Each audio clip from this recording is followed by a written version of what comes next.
All right, hello everyone, and peace of Christ to all of you. Today, our topic is kind of sensitive, and I hope that Muslims will share with us and they will give us their priceless knowledge about Allah. There's nobody knows Allah more than the Muslims, to the point they don't even know what the word Allah mean. Islam is a very, very amazing religion, to the point no one understand nothing in the Quran. The Quran yet claim that Allah He made it a clear book. And because he made it a clear book, the Muslims needed to make thousands and thousands of tafsir, which mean interpretation for the Quran. Yet they cannot explain the Quran. And at the end of the day, the Muslim they say Allah knows best. And to make it more horrible, even the Quran says that no one knows what the Quran means save Allah. I'm going to publish a book soon. It's called No One Knows What the Book of a Christian Prince Means Save a Christian Prince. And that will make my book a miraculous. It's not about being, confusing and stupid and say whatever. It's about the miraculous because nobody understands it.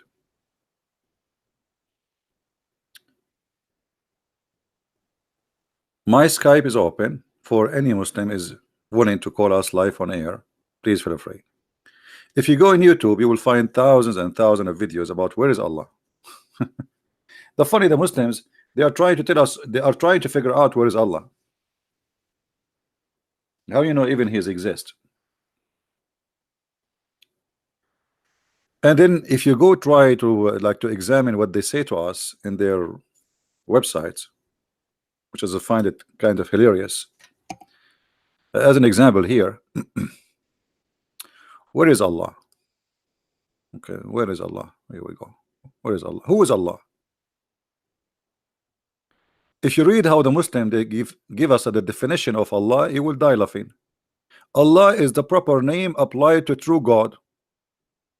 That's who's Allah. So all what you know about your God, that his name is Allah. Okay, what Allah mean? They don't know.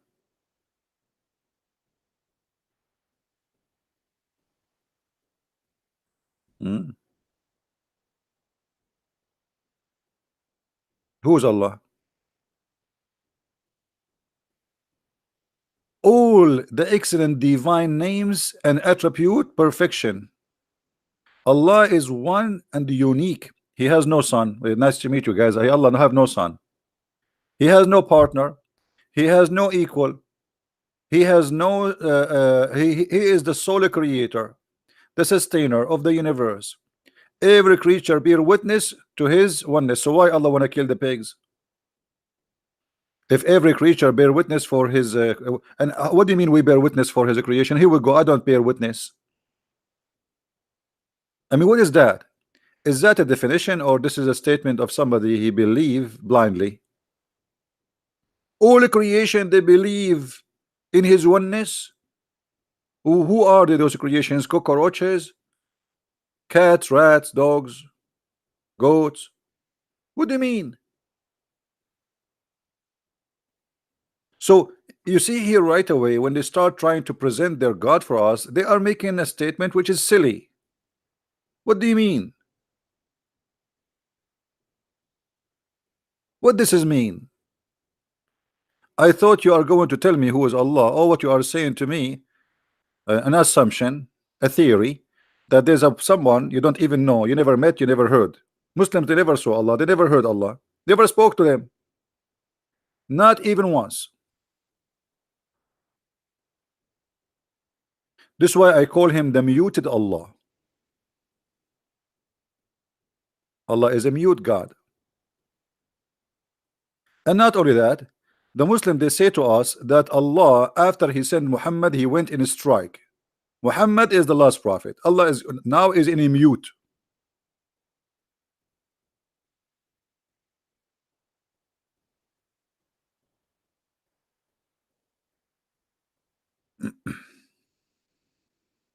And then if we go down, you will see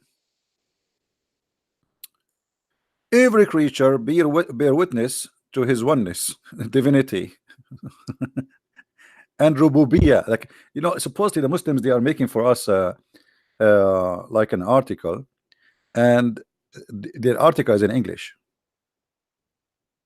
and then they say rububiyyah. Like, supposedly you know what rububiyyah mean. I mean, like rububiyyah. Okay, what rububiyyah?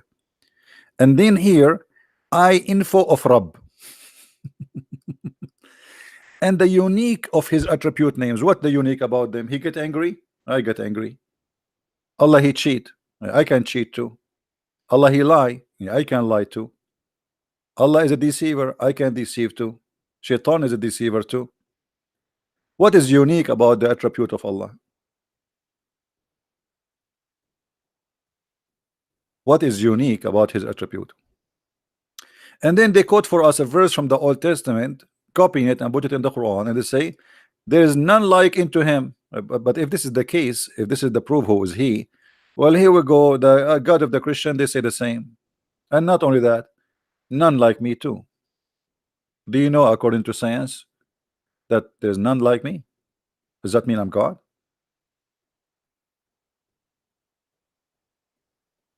Until now, they fail to tell us who is Allah. Oh, what they are saying to us, uh, a fantasy statement, like somebody he saw a dream, and then in a dream he told us he did not even see who he's talking about. Like the Muslim did not even see the one they are talking about. Did Muhammad see Allah? No. Did he spoke to Allah? No. So what Muhammad knows about Allah? What Muhammad knows about Allah, that there is a guy, he came to him and he squeezed him, and he told him, read in the name of your Lord. That's it.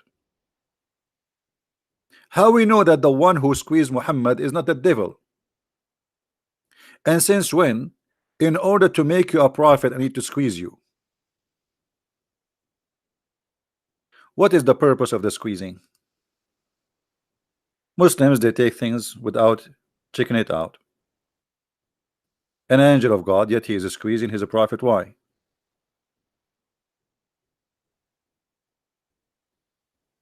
Don't you find that this is strange?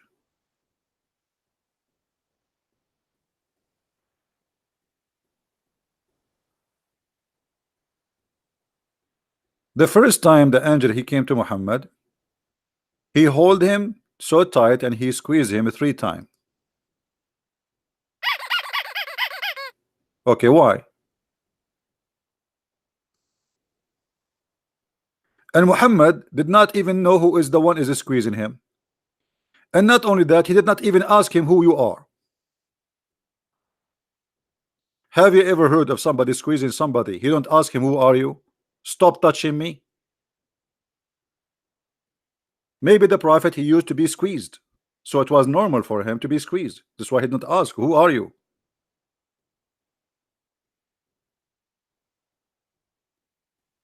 Maybe the angel, he thought Muhammad is a lemonade.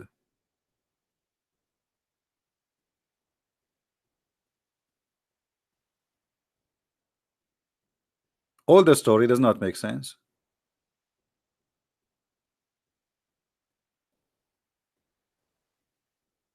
If there is any Muslim want to tell us what is that is about, please let me know.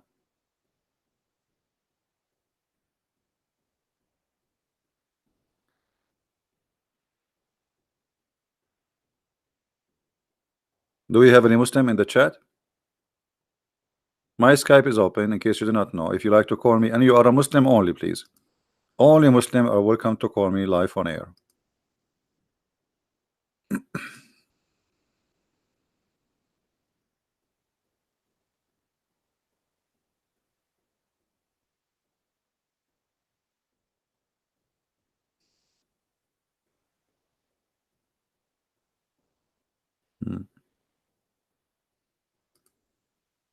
Anyone? Now let us go to something else. In the same article, they say to us, there is no one share his dominion. So what do you mean no one share his dominion? Isn't Muhammad, he says that his name written in the chair of Allah? Is that the dominion of Allah? The chair of Allah is not even free from the name of Muhammad. When a Muslim convert to Islam, what he have to admit? He have to say Shahada. What the Shahada? Is it saying that God is Allah? No. You have to say Allah and Muhammad. So Muhammad and Allah, they share dominion. Not only they share dominion of the share and the authority, they share the dominion of knowledge. If you go and search in the hadith,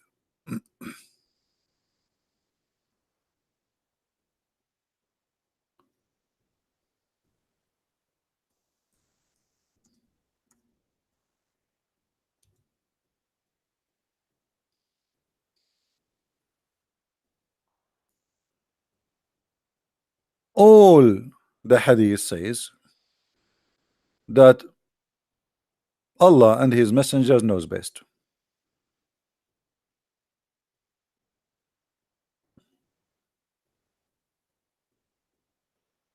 Is the dominion of knowledge shared by Muhammad, which mean Allah and Muhammad, they have the knowledge? What do you mean when the Muslims and Muhammad agree with them that Allah and his messengers knows best? What does that mean?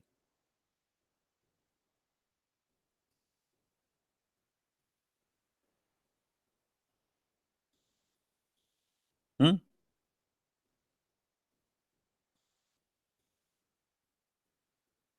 How Muhammad, he is sharing the knowledge of Allah? And you notice how they associate the name of their God with the name of the man who his name is Muhammad, claiming that Muhammad have the knowledge of Allah and Allah share the knowledge of his own with Muhammad.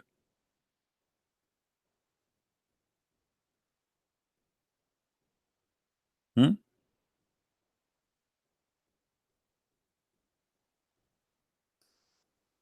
Allah and his apostle knows best.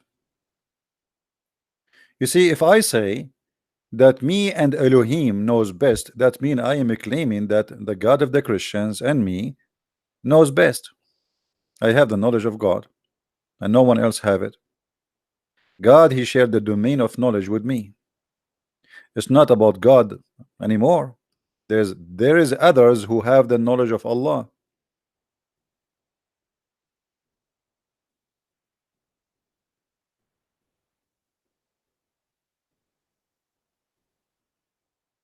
Do we have any Muslim want to say anything?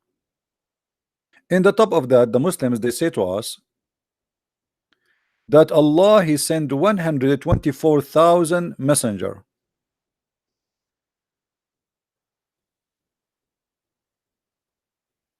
How many? Don't you think the number is small?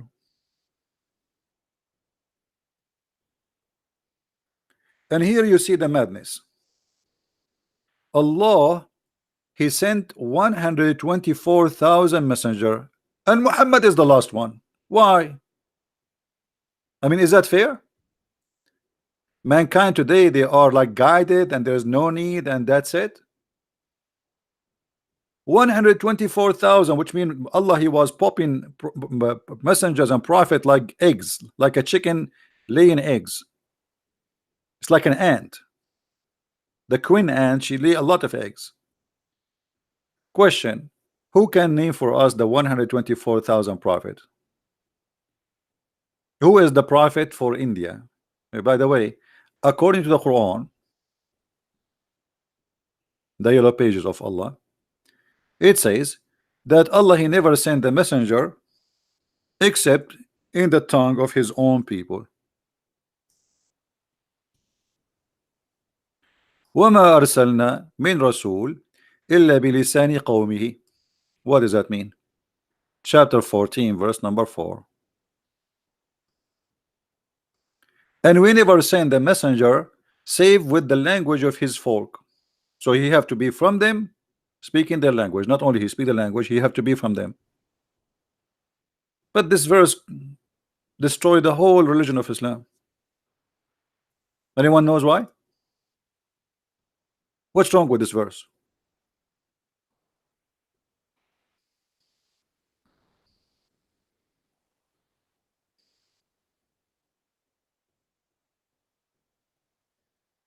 What do you think, guys? What's wrong with this verse?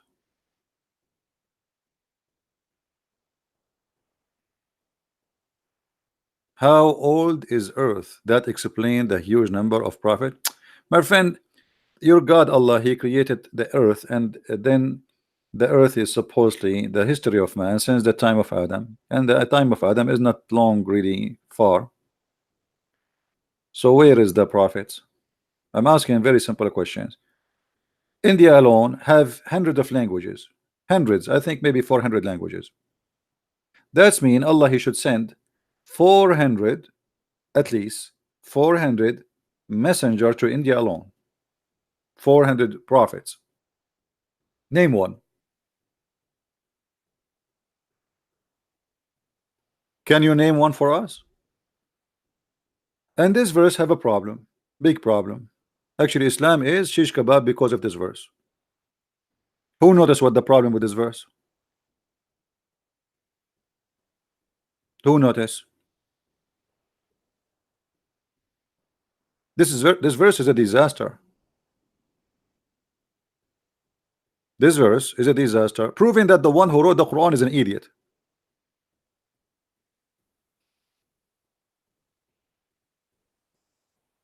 If Allah He sent messengers only from the people, He have to be from them, not a foreigner, and He have to speak the language for sure.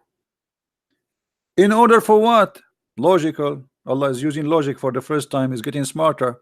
He says in order to make it clear for them. That's wonderful. How Muhammad is a messenger for the Bangladesh? How Muhammad became a messenger for Zakir Naik?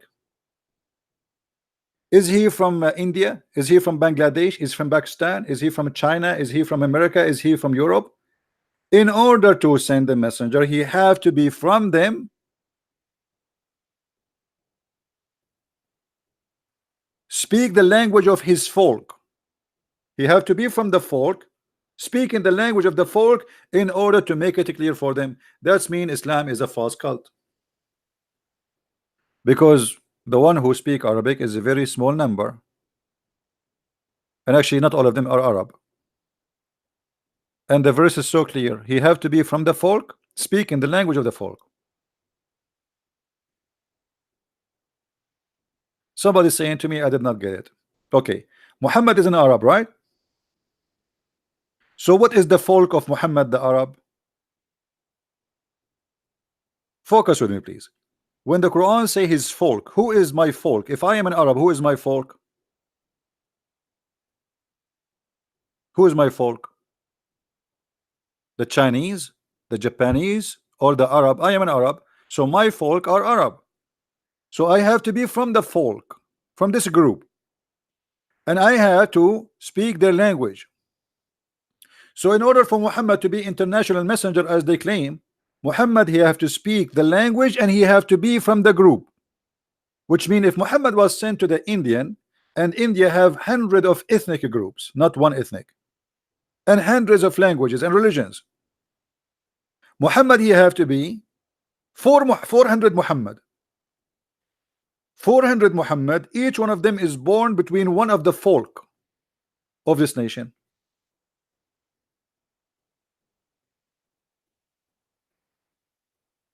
Are you getting my point?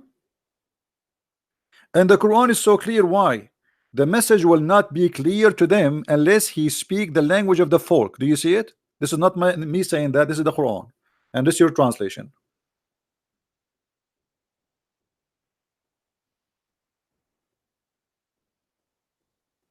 So Muhammad is a false prophet because Muhammad is not from the folk and he don't speak their languages.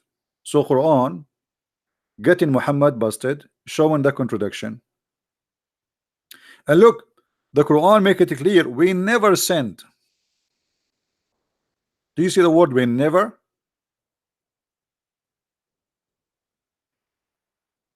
We never sent, no exception.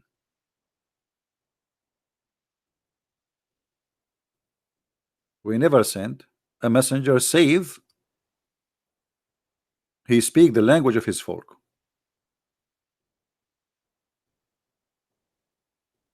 Islam is a very silly, stupid cult.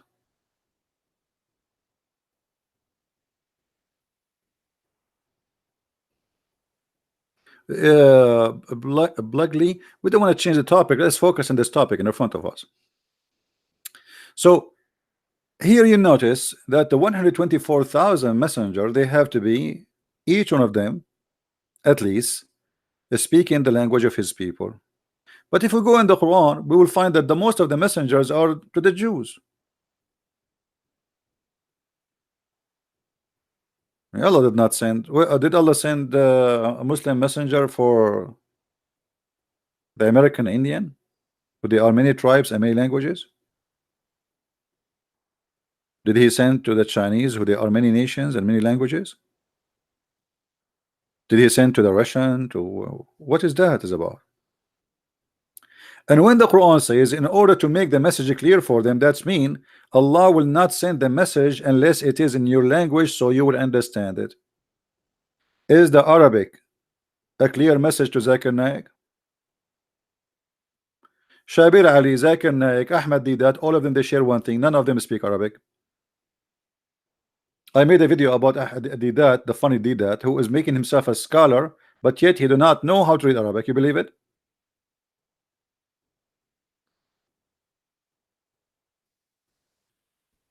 So now we go back to zero.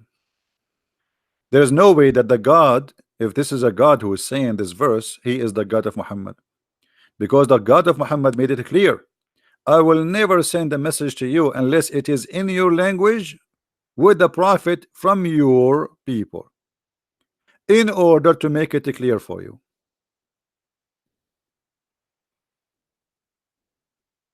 That's mean Islam, all of it is a garbage. The whole idea. Here we go. I remember the Quran says, if the Quran is not from Allah, you will find in it a lot of contradiction. CP, you cannot even speak a classic Arabic. What do you mean I cannot speak classic Arabic? First of all, there's nothing called the classic Arabic. But if you mean the Qurayshi Arabic, I speak it fluently. What does that mean? وما أرسلنا من رسول إلا بلسان قومه ليبين لهم فيفصل الله. What? I don't speak even classic Arabic. Arabic is not really a language by itself. Arabic is many languages. It's a collection of languages. But because of Islam, the official language became the language of Muhammad, which is Quraysh. But there's nothing is called really Arabic. Most of the Quran we see in front of us is nothing but other languages.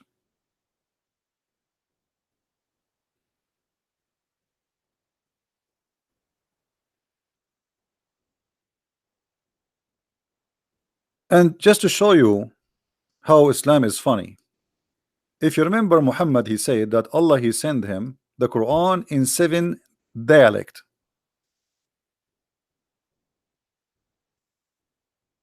Why seven dialect?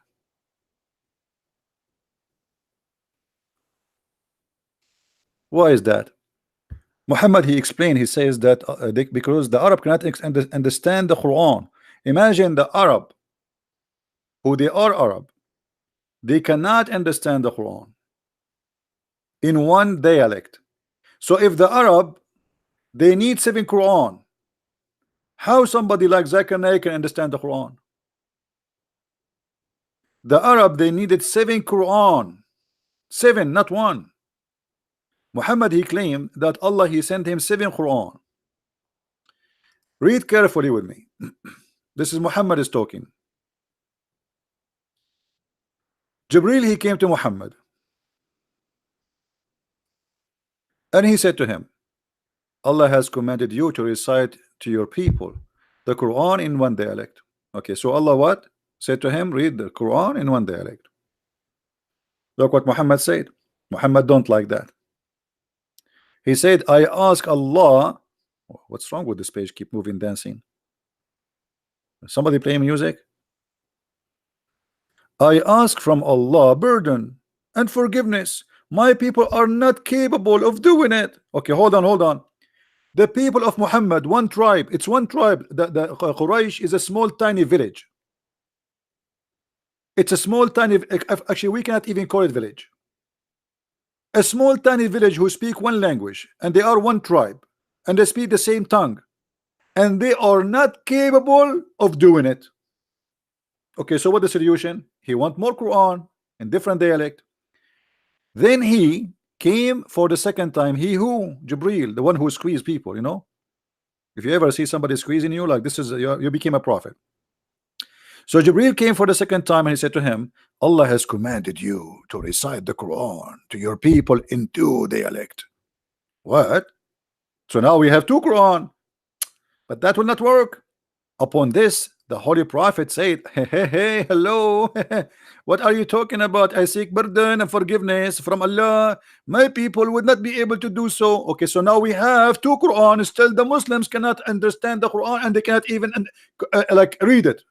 It's not enough. Two Quran. So Jibril, he came back for the third time. Jibril is like the pizza boy. Go back, go back, go back, you know. Okay, he came for the third time. And he said to him, Allah has commanded you, brother, to recite the Quran to your people in three dialect.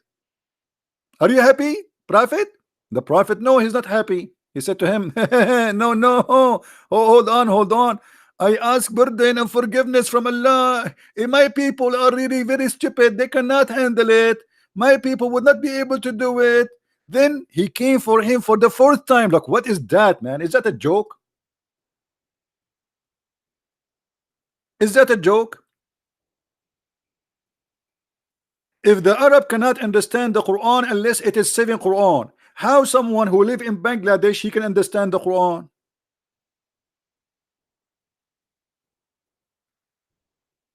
And where are the 7 Quran?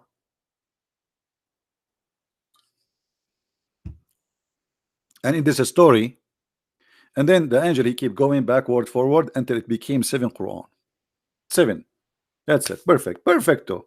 Isn't it Allah all knowledgeable? Muhammad is correcting Allah order. Allah he says be one dialect. Don't Allah knows? Look like Muhammad is out to smart his God, because his God he thought one Quran is enough. Muhammad didn't agree. 2 Quran is enough. Muhammad don't agree. 3, 4, 5, 6. Muhammad don't agree. At the 7, Muhammad he said, okay, now that's fine.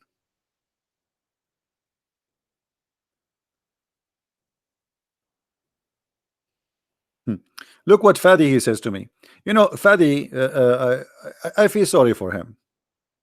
But look like Fadi is a very, like, he's a nice guy, but he don't want to use his brain. I think his brain is in vacation. Look, he said, well, if the Arab, they knew Muhammad is a liar, so how they believe in him? By the sword. By the sword. Don't you know that Muhammad he left Mecca and nobody believe in him? I know you're telling me Muhammad he joined as-Sa'alik, the outlaw, the criminals who they are kicked out from their tribes. Muhammad he became their leader. Otherwise,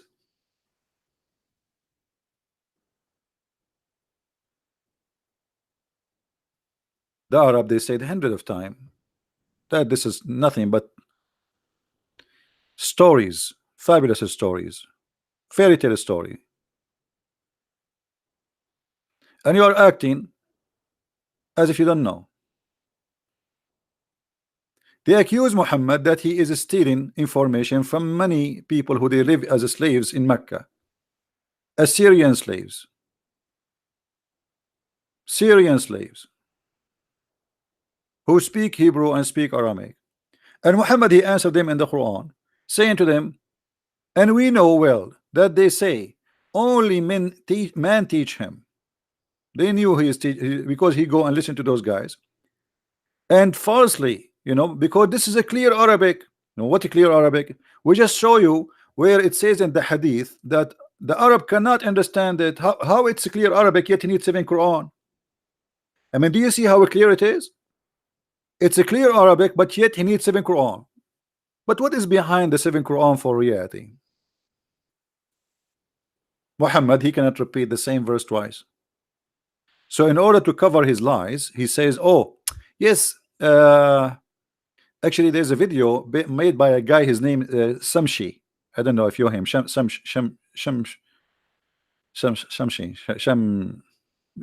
something, you know, that's like sound like a Chinese.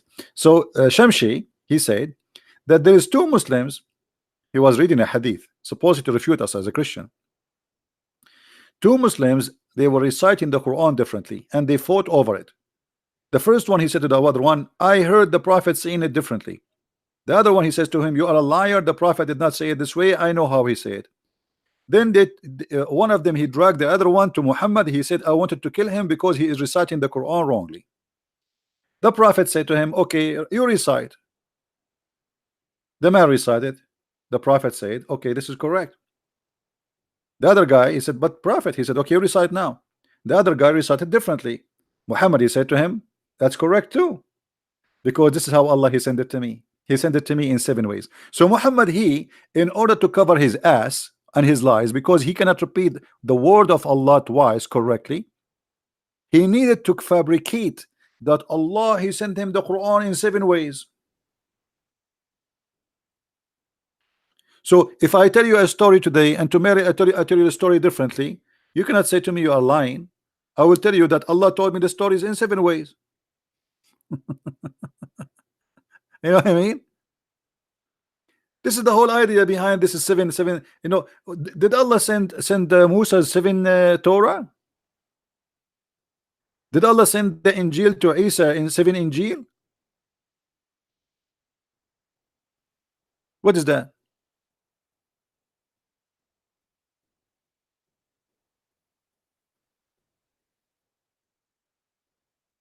And what he mean? My people are not able to do so. So how somebody who live in Pakistan now, he is reading translation is Yusuf Ali and it's enough for him? The Arab who speak Arabic, they are not able to do so.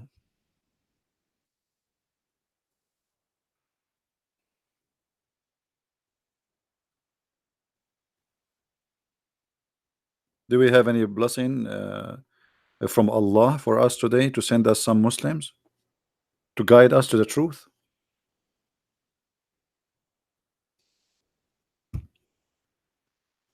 I want a Muslim to guide me so I can get the versions.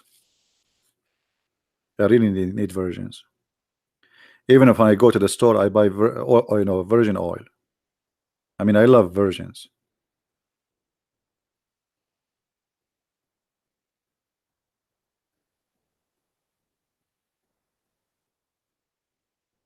Where is the Muslims?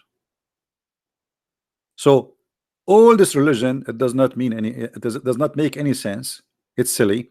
In the top of that, the Muslim, they made thousands of articles about scientific miracles in the Quran. Amazing discovery in the Quran, when the Quran is the most stupid book.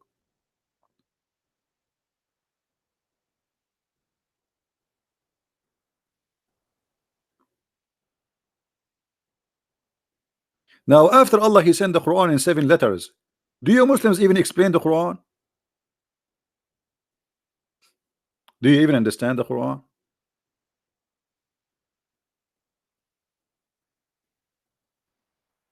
Okay, what do you mean reference? We are showing you the reference.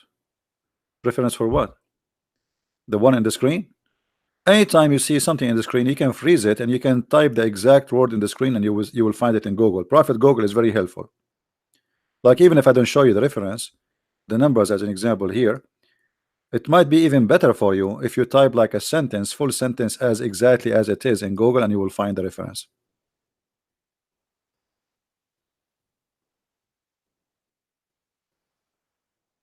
Who is a Muslim would like to show us something? We are willing to change the topic, by the way. If you are willing to show us a proof of Allah existence in any way, in any mean. If you can show us a proof that the Quran is a book of God, please feel free. And we are here not against Muslims, we are here speaking against the cult of Islam. I'm not against you.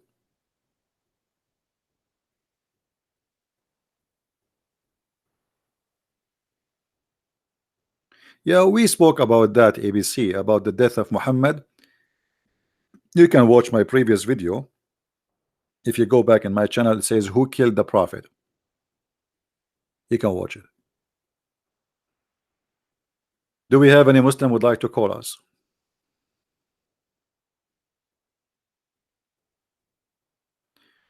How are you doing, Fadi? Fadi, why you don't call me, my friend? Guys, what do you think if we give a Fadi a chance to call us and show us something powerful about Allah? Anything. anything to make Islam look better.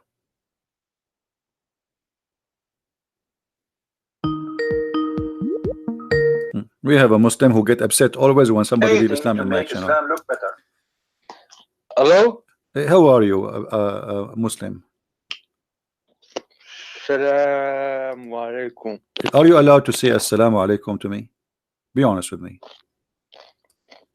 I'm saying, man, I'm saying, why not? But I No. If you are eating carrot like a rabbit, I will hang up on you. Either you speak to me in respect, or I will hang up on you. Are you a rabbit now? Oh, 1 second. 1 second. 1 second.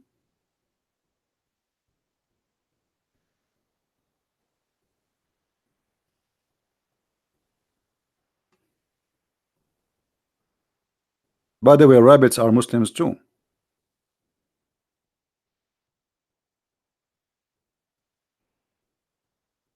One second, almost done. Okay, call me back. Call me back. Call me back. The guy is going to shock. Like he's trying to swear it fast now.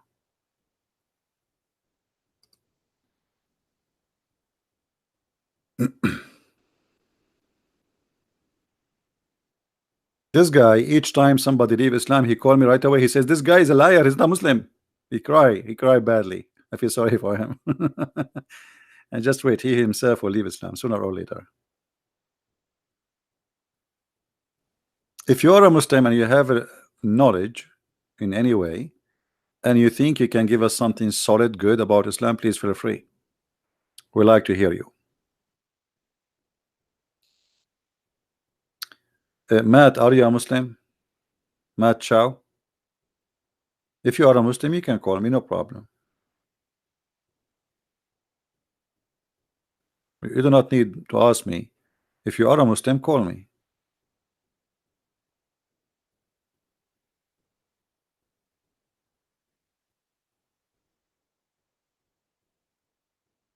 It looks like you are just joking here.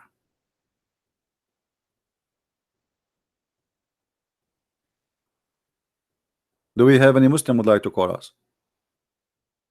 So as you see, by the way, do you know that the Muslims in Saudi Arabia, they fast 1 day, or they break their fast 1 day earlier? Look what happened in Saudi Arabia lately. This is the TV station of Al Arabiya, the official TV stations of the Kingdom of Saudi Arabia. They announced the day of the end of Ramadan a day before, because they thought that Mercury is the Hilal, the crescent moon. Do you believe it?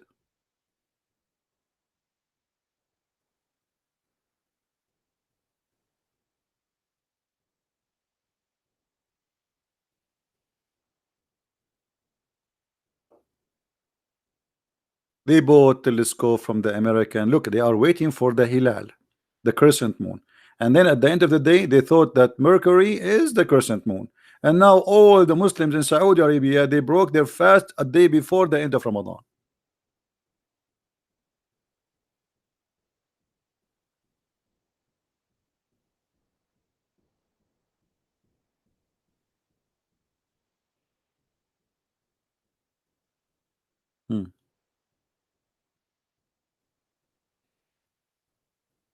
I mean, if you have telescope and you could not recognize the crescent moon from different all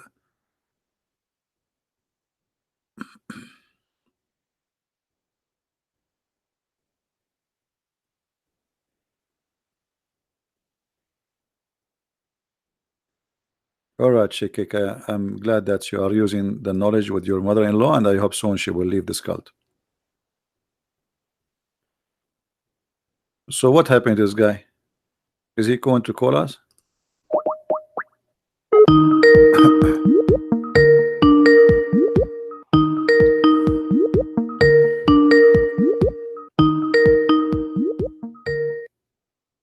He is not answering now.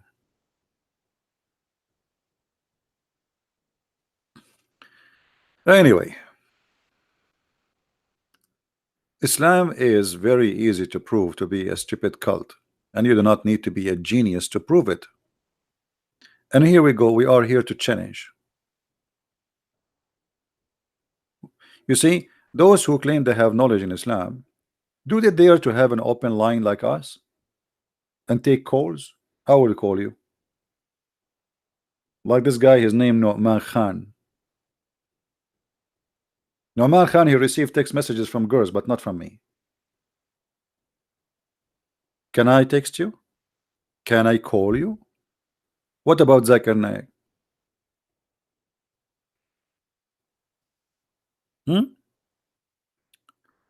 If we ask Zakir Naik about Allah sending messengers only if they speak the language of the people, what Zakir Naik will say? What do you think? Muslims, what do you think? Zakir Naik, your hero, who do not know anything about Islam, what he will say?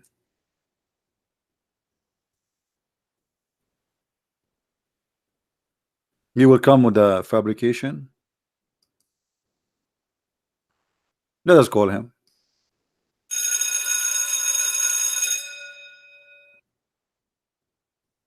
I forgot this ring will not work for him because this is a ring of shaitan.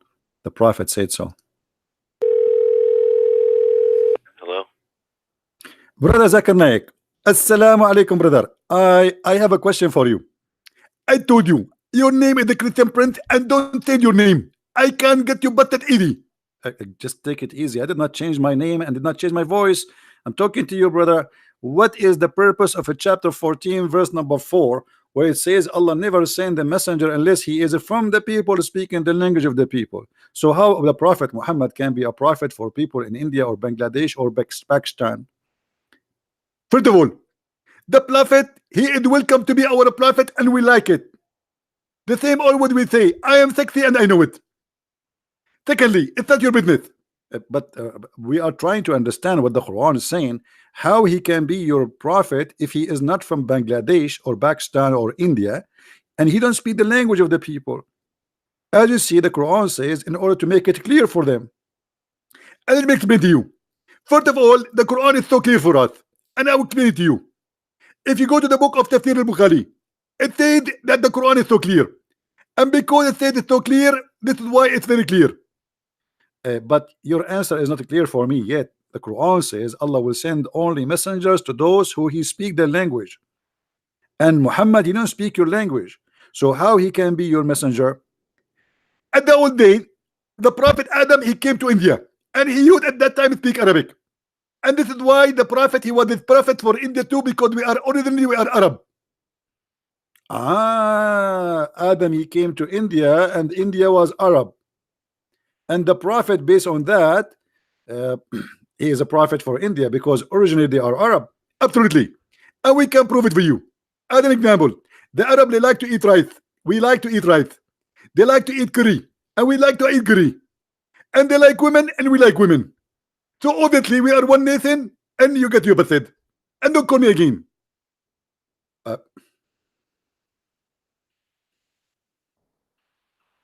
The proof that we are all Arab, that's they eat curry and we eat curry. They like women and we like women. Okay, I got a point. I like curry too. I mean, he put me in the corner.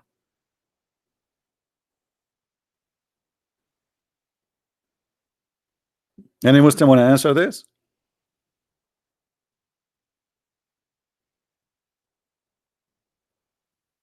How Muhammad can be a prophet to India, Somalia?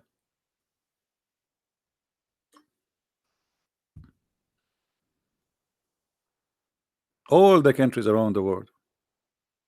The Quran says Muhammad, he cannot be a prophet for them.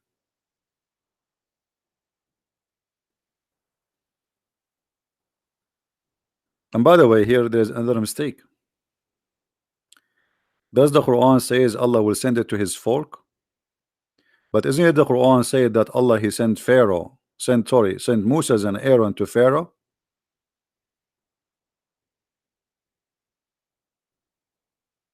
Is Moses an Egyptian? The Muslim, they say to us the only messenger who is a messenger for all mankind is the Prophet. What does that mean? Abraham, according to Muslims, he came to Mecca. Abraham was an Arab. At that time, there's no Arab.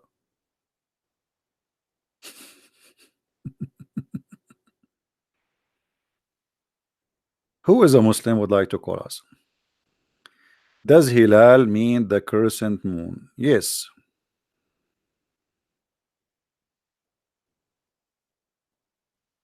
Yes.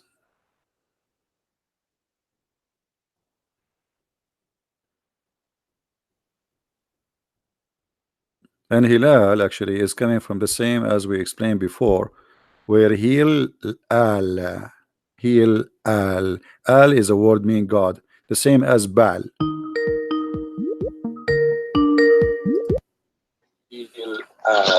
Al is a word meaning mute YouTube, mute YouTube. Oh, give me a sec. 1 second, brother. There's many Muslims are leaving Islam, and today there's many they will leave. Are you going to call me after they call and they leave Islam? You will say to them they are liars as usual. No, but if they lie, of course somebody has to correct but them. you always lie to me too if they are lying. I mean, how you know they are lying? Are you Allah? No, but you can just tell. I think you are God. How you can tell that, you know? I mean, but let us go here. Listen, the Prophet said that Allah told him after he squeezed him the angel Jibreel, he gave him this verse, says, we never send a messenger save who speak the language of his folk, so they might understand the message clearly. Yes. How Muhammad then became a messenger for all mankind if he don't speak the language of the folks and he is not from the folks? Brother, so what this verse is saying, it's saying a past time. It doesn't say now and in the future. Where it says it says in past time, where it says that. Wait, let me open YouTube. There's a verse now in the screen. Yeah, it's in the screen. Okay. All right, it says Bismillahirrahmanirrahim. It says, and we never send a messenger save with the language of his folk, that he might make it clear for them. So it says, and we have never sent in the past time. But isn't it, this is in the time of Muhammad? He's speaking now, Muhammad. He gave this verse to Muhammad, right? No, but it's talking about the past time. No, did he give this verse to Muhammad? Now, when the Quran also says, like, no, hold on. Did he give it to Muhammad? Okay, did he give this verse to Muhammad or to a different person? He gave it to Muhammad. Okay, talking about when Allah he gave this verse to Muhammad, at that moment, was Muhammad a prophet or no? Alhamdulillah, of course. Okay, so he was a prophet, so he just said, and we never send a messenger save with the language of his folk. At that moment, until that moment, we never sent, and the time of what? At the time of Muhammad being exist. So until that moment, which Muhammad is receiving this message, we never send a messenger except he speak the language of his folk. So how you say to me, in the past? Yes, in the past, but in the past, in the time of Muhammad, which means in the present. In the present of Muhammad, and since that present, we never sent any messenger unless he speak the language of his folk. So he have to be from the folk and speak in their language. So how Muhammad can be a messenger for the Indian? And the Quran saying clearly, in order to make it clear for them. So what is the reason? In order to make it clear for them. But the Quran so if you send, if you send a message in different language, Allah agree that will not make it clear for them, right? Yeah. Now, brother, it also says in the Quran, it says that if they just read the Quran, they will understand it through the Spirit. Do you understand the Quran yourself? They just understand if they read it in Arabic. Okay, what your prophet he says no. Your prophet he says he asked Allah for 7 Quran because the Arab they can't understand it. And here the hadith in front of us. This is your prophet. This is your prophet saying. This is your prophet saying the Arab, not the Indian. The Arab, who they are Arab, they cannot understand 1 Quran. They need 7 Quran. So how somebody from India he understand the Quran in translation when the Arab who speak Arabic they could not understand the Quran? And Muhammad himself is saying that my people are not capable of doing it. What is that? Not capable? No, but Allah makes them now capable. Allah no. Muhammad saying to Allah, my people are not. Allah he saying to listen. The hadith in front of us. Are you reading? Do you know how to read? Of course, man. Okay, then Allah has commanded you to recite to your people the Quran in one dialect.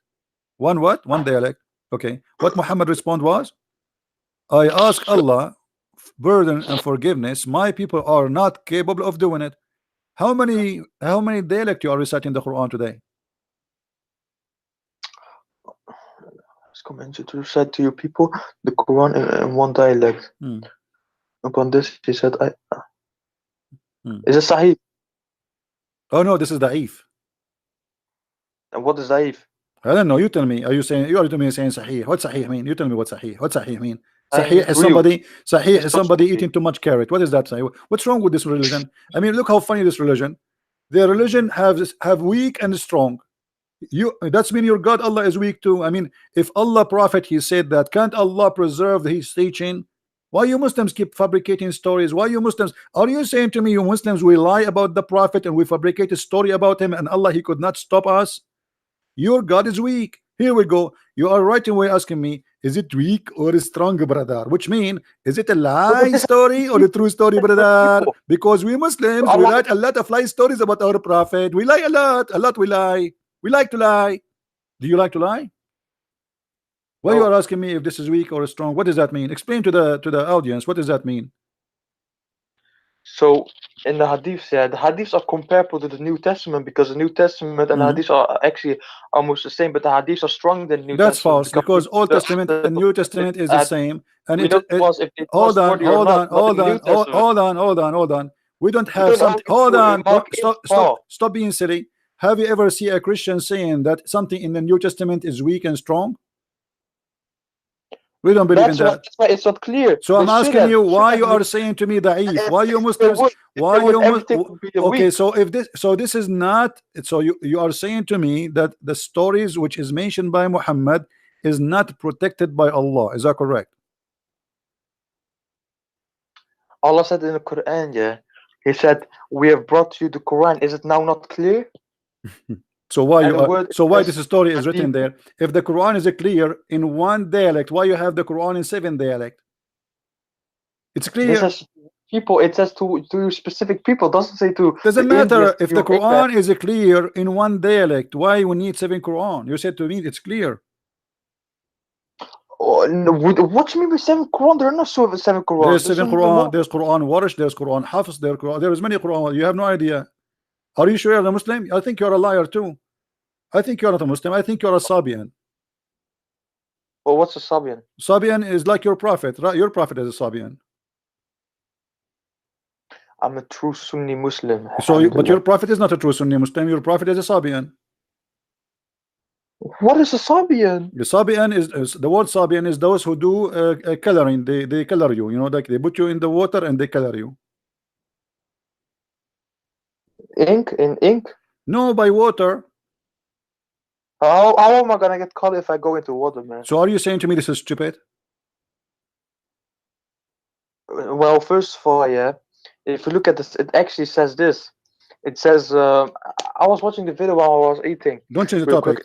Don't change the topic. Are you saying to me this is stupid? To color somebody by water? It depends. It depends because in the Bible it here says. We go. You say here we go. Now it's depends. So what depend? What depend? Either you say yes or you say no. What does that mean? No.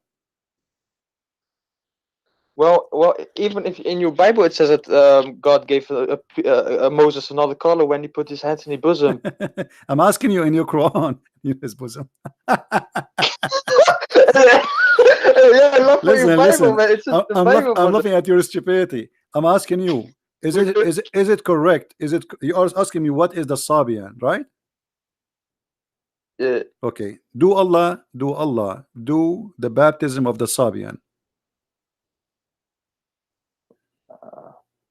So Sabian, I don't know. You tell me. Read carefully with me.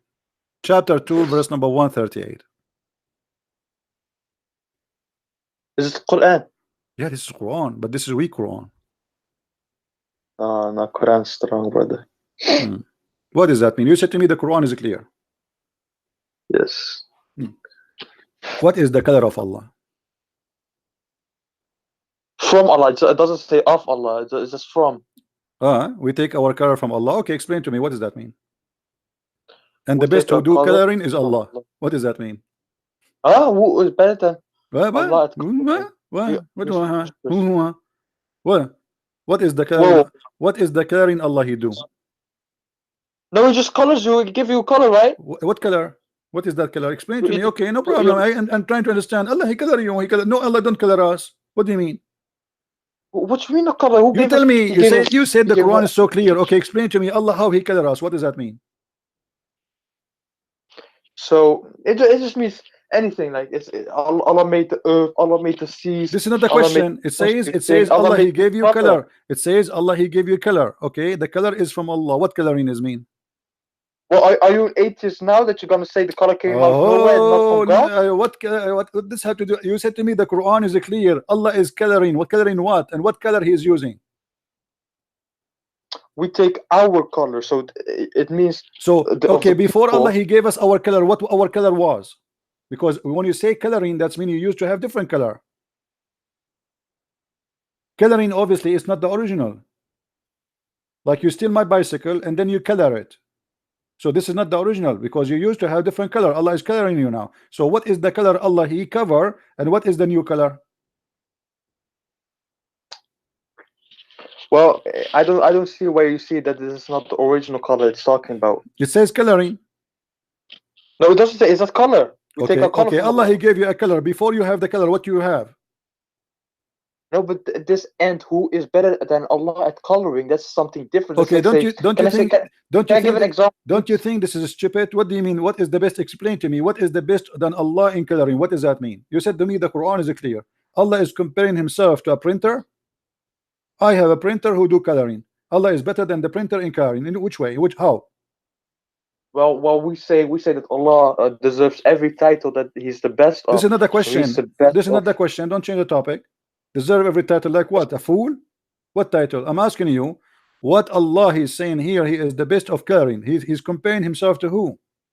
Because when you say he is the best of coloring, that means he is comparing himself to others. Who are the others? Anyone, a living creature, something. Okay, so Allah is comparing himself to creatures. I thought you cannot compare Allah to his creatures. Wait, are you saying that God in the Bible it doesn't say that God is the most high? He is the most.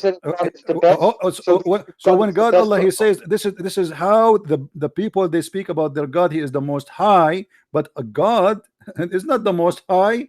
He is what the word high is a phrase of a statement. It's not about how high he is.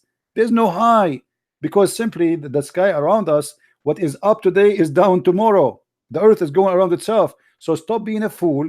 Don't mix things up. Allah is the best of caring. Best of caring to who? Compared to who? All right. Do you think God is the This is an action. This is an action. The action. Allah is comparing the action of caring to who? And what coloring they do? He just gives a color, man. Like what color? Okay, what is the color? Give me the color. What is it? Okay, what is the color you are talking about? His skin color, of course. Oh, so Allah he made us black. Allah he made us white. But he is saying he is better coloring than others. That means there's others who make you black and white and Asian too. There is others? I see what you mean, but that's not the case, brother. So let's say I got a table, right? So are you saying to me that Allah here is lying when he say he is better in coloring, but he is not really better because there's no other ones doing coloring except him? So it says at coloring in general. It doesn't say like color skin. Doesn't matter as long as coloring in general. That means there's other people who do coloring in general too. So Allah is the best in coloring. I got a good example, brother. If you let me say this example and then you say whatever, right? Please. All right, I beg you. Okay, please. I beg you. All right. So let's say Leonardo, you know Messi, right? You guys in America, I know you guys know soccer, right? Football? No, I don't play football. But you know football? The only game I play is Allah. But I'm just being honest with you. I play volleyball every day with Allah. I mean, he is sometimes up, he is sometimes down. It depends. So let us make him up now. Explain to me how Allah is the best of caring. This is my football. All right. So let's say Messi, he plays football in Spain, right in the stadium. So you are saying to me that Allah he play better football than Messi? No, let me explain. So then Messi says he plays in the Barcelona stadium, and then he got the most goals, and then he says, "Who's better than me if playing football?" But he doesn't say he's playing football specific in the stadium in Barcelona, in general, in whatever stadium. So who is better than Allah? I mean, Allah is better than who? No, As but it long doesn't say okay, specifically coloring your okay, skin, because it okay, would say that if it was saying you specific, just it says that coloring. Coloring. no That's problem, general, but brother. you just showed us that Allah is stupid, because if a football guy he says I am the best, he is talking about obviously about football, correct? No, but let's say he makes 5 goals in Barcelona No stadium. problem, but And he says, when a soccer guy he says I am the best, obviously he's not talking about himself being the best actor. He's talking about him being himself the best player in that game, correct? Okay, but, as long he is the best player, and this is the example you gave me, that's mean Allah he is claiming there's other players, but he claimed to be the best player. That's his mean. That's mean he's not the only. That's mean that he's not the only God. Read with me this verse, chapter 23, verse chapter 23, verse number 14. If you answer this one, if you answer this one correctly, I will give you a big carrot. Chapter 23, verse number 14. It says Allah is the best of the creators. How many creators there is? Well, I can create something now if I want. Really? And that will make Allah better than you in creation? So you join the club of creators? All of us, we know. I can be. No, don't be a fool. We know that Allah, he said it clearly, that the creation he speak about is giving a life, not about making a table. Don't be a fool. No, but so ground is life, trees are life, but that's also created by God. No, Allah, he said, he challenged the man and the genie to create even a mosquito or a fly, correct? Let me see, man. What do you mean, let me see, man? Chapter 22, verse number 73. Allah, he says, "O mankind, make like this, like what?" He says, you know, do you worship beside Allah something who will never create a fly? So what is the word the creation in the Quran? Is about giving life, like creating a fly. Even a fly you cannot create. So when Allah he says he is the best of the creators, obviously he is not talking about creating a table. Stop lying. He is asking, can you create a fly? Do you if I fail at creating something, does that mean I'm a failed creator? What? I'm a creator. If I try to create something, but I've created something different, but I try to, let's say I try to create my friend, life, man. You are not creating anything. There's invention and there's a creation. Creation is you make something come to existence. Invention is something else. Invention, I can stop fooling yourself. In the religion, when we say creator, we mean the one who create things, bring them into existence. Like example, life. Adam, he was a dust. He made him mud. He breathed into him. By breathing into him, he gave him life. That is a creation. Otherwise, the mud, anyone can do mud. Otherwise, mixing dust and water together, I can do it. But I cannot breathe into something and give it life. That is the creation. So now, when Allah he says he is the best of the creators, Allah comparing himself to who? If there is someone else, he do create from the mud creatures?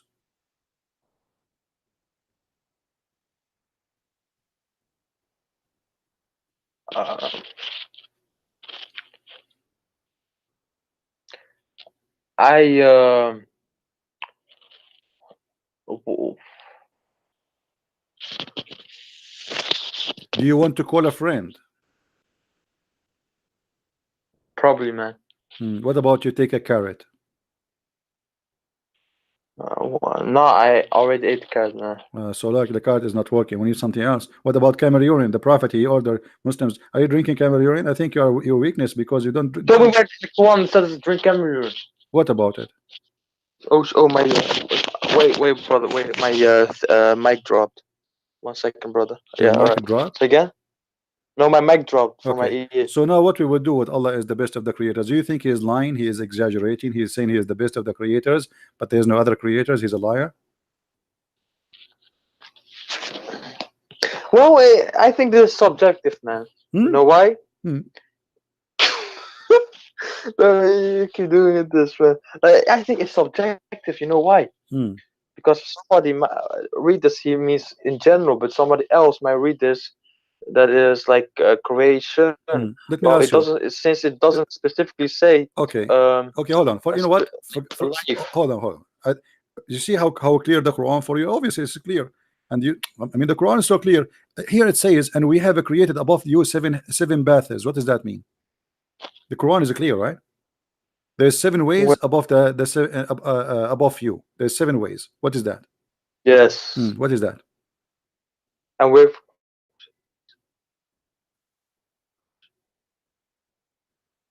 I know, maybe in the tafsir. In tafsir. I thought the Quran is clear. Okay, what about? I will give you something easier. You see, you said the Quran is clear, and we send down from the sky water. Is that true?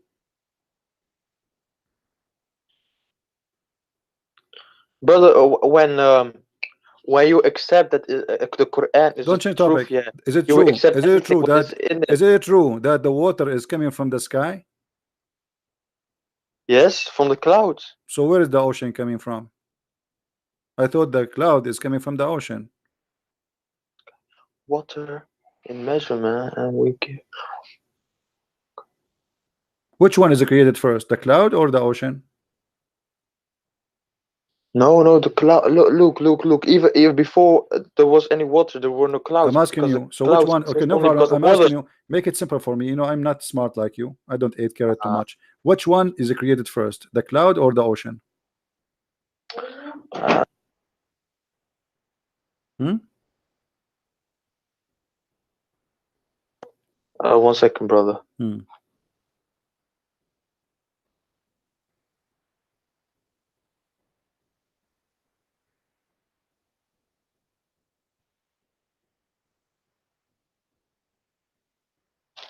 Could you repeat that question? Sorry. What do you mean repeat the question? I just said the question to you 3 times already. Okay, I will squeeze you this time with the question, because Muhammad, he was squeezed when he became a prophet. So I will squeeze you 3 times and give you the question. Now the question is, which one Allah created first, the cloud or the ocean? Does it say somewhere? Well, it says here, and we send down from the sky water in a measure. Yes. Okay. Yes. Okay. So which one Allah he have created first? Water. From where it's coming? From skies, not clouds. It doesn't say clouds, the skies. From the sky. Okay, no problem, guys. From the sky. So it's not from the ocean, it's from the sky. But even the atheists, they believe that water came from a meteorite from the sky. From meteor? Yes. So there's a meteor was full of water. Okay, hold on. The atheists, they believe that there's a meteor full of water and dump in the earth, and he's like a balloon full of water and explode. That's amazing. Let us see what. Hold on. Yes. What do you say about this? You said to me that the sky is coming from the sky, right? You said to me it is coming from the sky, correct? So what this hadith is saying now here? That Allah, before he created anything, even before he created the earth and the heaven, his throne was upon the water.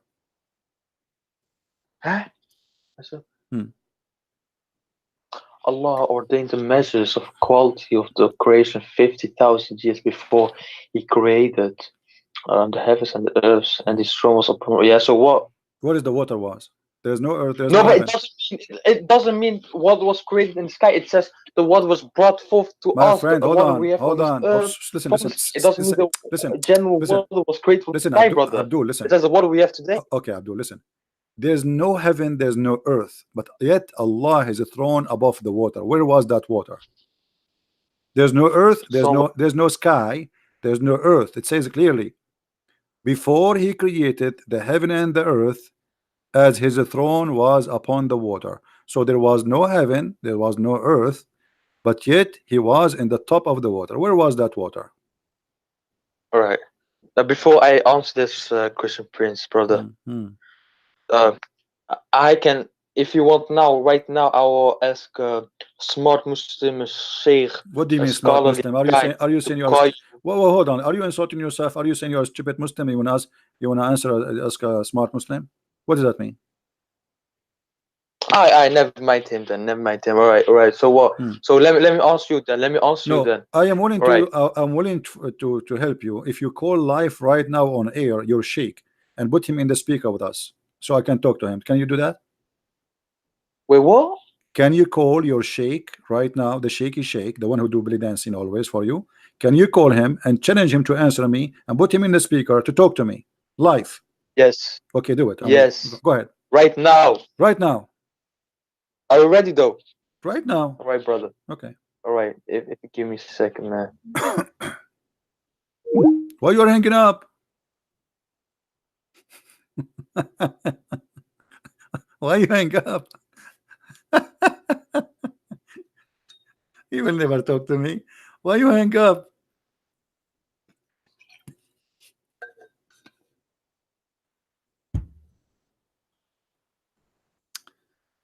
Okay.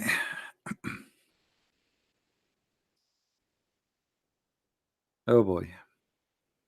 Do we have any Muslim in the bushes? I mean, what is this? The Quran is so clear. Yeah. All right.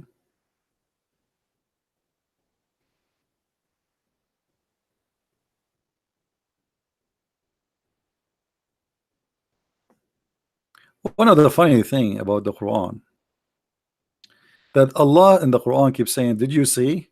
Did you see? See what? We saw nothing. Guys, did you see how the sky is blue? Okay, what does this have to do with you? Did you see how I created the sky? Okay, did you? No, we did not see when you created the sky. Okay, did you show us? I mean, you keep saying, did you see? Did you see? I mean, Allah is speaking to the blind people who is trying to make them believe, supposedly, and He's saying to them, did you see? I thought they're blind, and that's why you are trying to guide them. So what you say, did you see? They are blind, my friend. I did not see.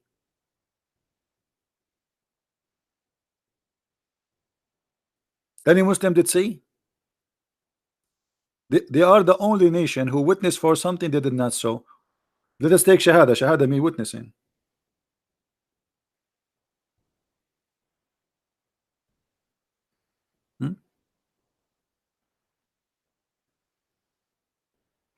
Look at this.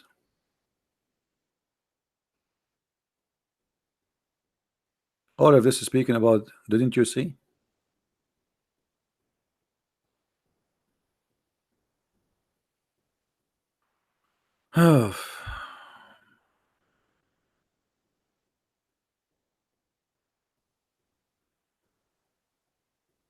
Any Abdul?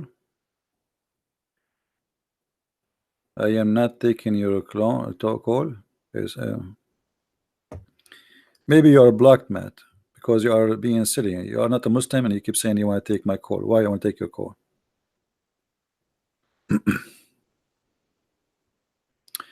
Any Muslim? Now this guy is trying to convince his sheikh to call me and to speak to me. He will never talk to me.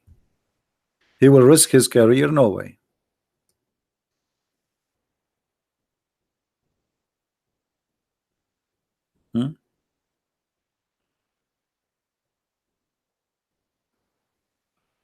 One of the funny things, the Quran says that Allah, He have the knowledge of the unseen.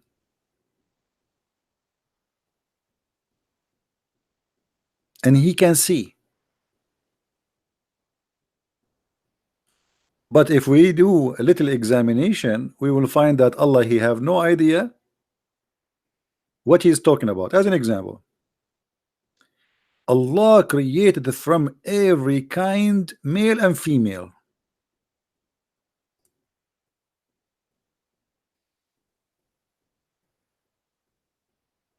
Allah is the Lord of the series, because He's a Sabian. That's what the Sabian believe. Ashara, this is why actually one of the names of Muhammad, they call him the father of Ashara, because he worship this planet. And this is an old religion, exists in Arabian Peninsula, and they used to worship it.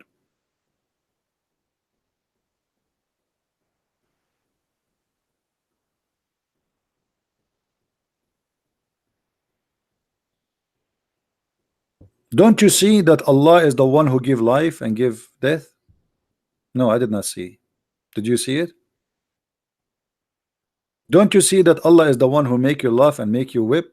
No, I did not see. All of this is nothing to see.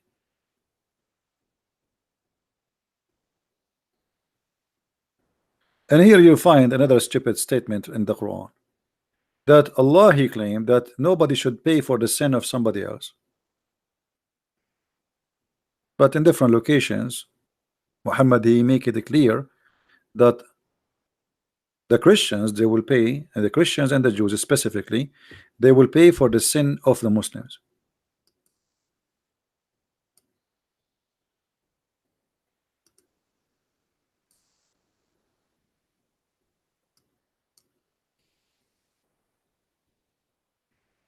It's a chain of contradictions and stupid stories.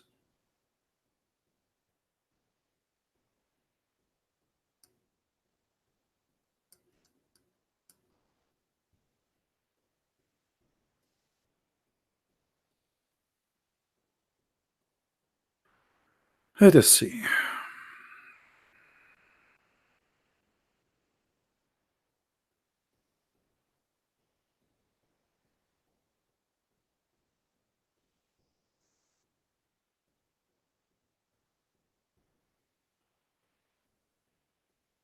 You see how stupid is called? The Muslim, they say to you, is it fair that Jesus, you Christians, you say that Jesus, he paid for your sin? And they quote for you the Quran saying that Allah, he says that nobody should pay for the sin of somebody else. Let's just change the translation, because this donkey is very weird translation.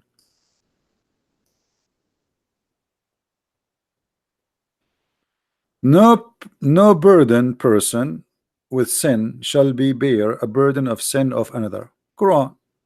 Okay, so what Muhammad is saying here?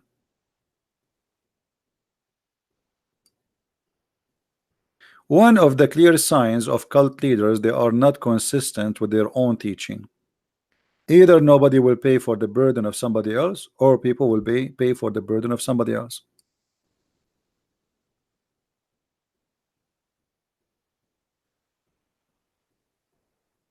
Any Muslim? Which one should follow? Muhammad teaching or Allah teaching? There would come people amongst the Muslims on the day of resurrection with as heavy sins as mountain. Look how big the sin is, and Allah would forgive them, and he would place in their stead the Jews and the Christians. But Muslim, they say nobody should pay for the sin of somebody else. So why we are paying for sin of Muslims, which like mountains? I thought we will be punished for our sin. Muhammad, he says no. This is a hadith. Hadith mean Muhammad teaching, Muhammad statement. This is what the Muslims call it, hadith. I call it pupu. And this is the reference if you want it. You see, the funny thing about Muhammad, he cannot keep his mouth shut, and the more he talk, the more he get himself busted.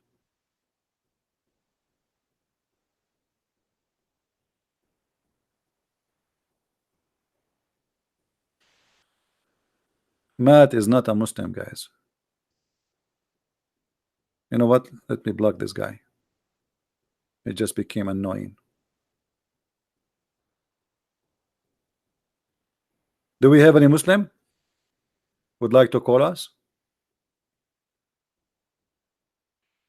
Every statement of a Muslim trying to protect his religion does not match, the same as his prophet does not match his own teaching.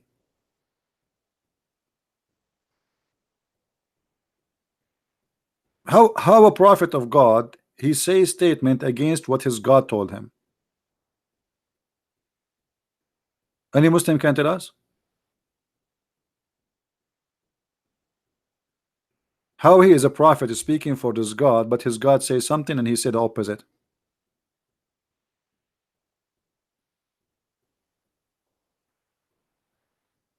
Hmm?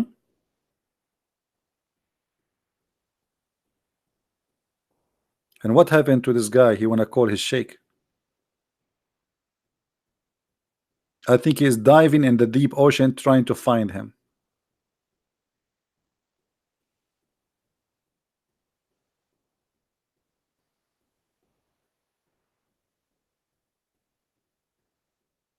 الوتين والأبهر ليسوا من مرادفات هل تكلمت عنها.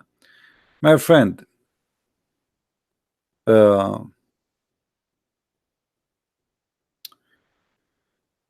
الوتين, when a Muslim he says to you that the word watin is not the same as the abhar,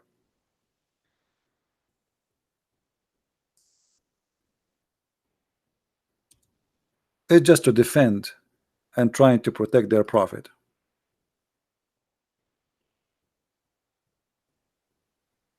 which is not true.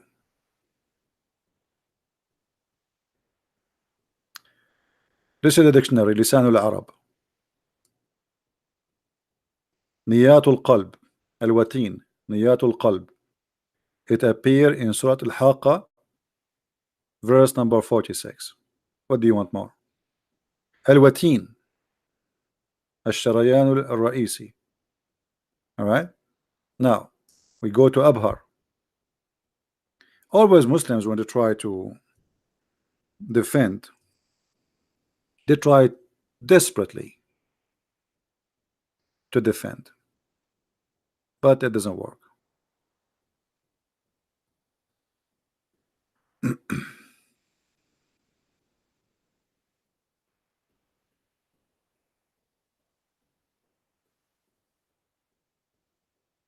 Let us see.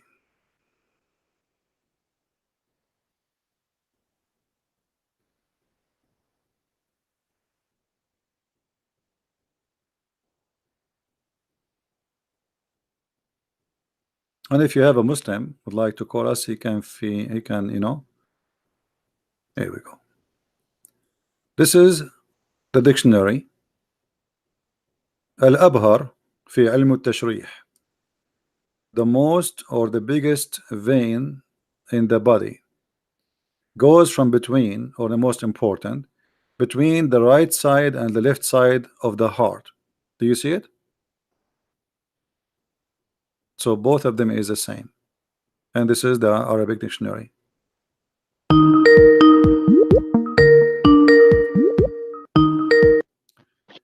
Yes, Abdul. Salam alaikum, brother. Alaikum hello. Did you call your sheikh? Yes, but he cannot, it took him long to respond, and but then he cannot talk he said, to me. He cannot talk to me. He's busy. No, but I got somebody else then. He's Okay. not so knowledgeable as the sheikh, but he's you know, your sheikh is a not bit more knowledgeable. knowledgeable than me. Your sheikh is not knowledgeable. No. I mean the one I'm gonna send you right now, not the sheikh. The sheikh can't talk right now. Okay. He told me he can't talk right now. Okay. Who's going to talk to me? Hello. Yes. Wait. so I'm gonna throw somebody else at you. This guy, he's also smart. He's not the sheikh, but you know, he's smart. I learned some stuff from him. He debates Christians sometimes, but he has also a lot to learn. But he's smart. So if you could add him, I will type his name in the chat. Just invite him to the chat. This is the best way, so we will not look for him. Just add him to the chat. Okay. How can I do that? Oh, persoon toevoegen. You can invite him to the chat. You can invite him. Yes. Give me a second. And then if you want, you can hang up, and he will talk to me alone if you want, or you can stay with us. All right. Let's see.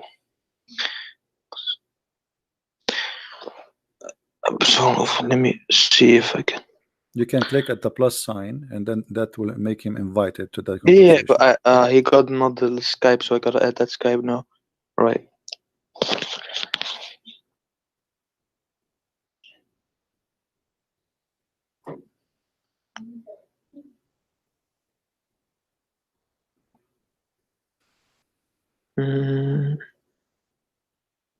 All right. Send something.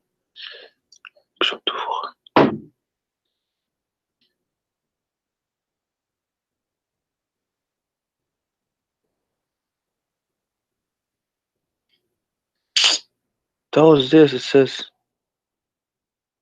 brother, before you invite him, you have to say inshallah. If you don't say inshallah, he will never come, because I'm Allah sorry. will not allow it. Inshallah. I did marry 99 women and I have sex with them all in one night, and I forgot to say inshallah before I started, and look what happened. I don't have kids until now. In the call. Yeah, I'm sorry for this taking a bit. Let me see.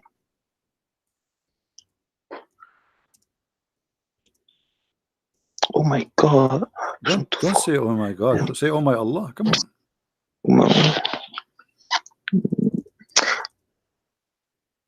Well, I type his name. If I press add someone, I type his name. It says, I see some other account when I type his name.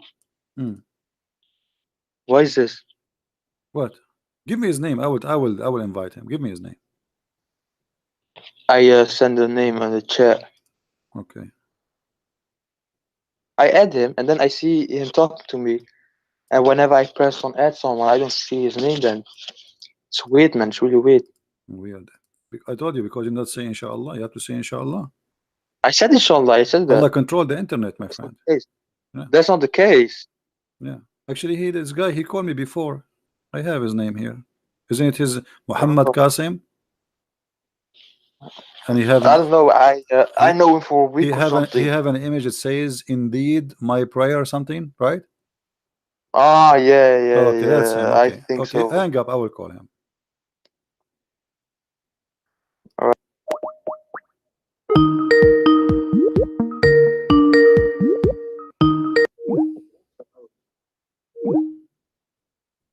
He did not accept the call.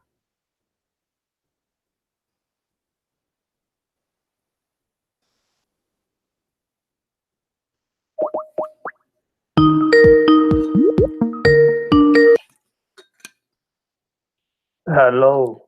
Yes, Mr. Muhammad, how are you? Yeah, I'm good. Close your camera, please, if you don't mind. Thank you. All right. We have a hadith here. We asked your brother, he could not answer. It says that Allah, his throne was above the water before he created anything. Do you agree with that? Yep. Where was that water? So it was in a place where it's beyond our imagination. We can't comprehend it. Okay. So Allah has a throne above the water. Yep. What is above Allah? Allah does have a direction. So He does have a place. No, there's direction, because if you say to me, okay, if I say now, let me draw something in the screen. I don't know if you can see my screen.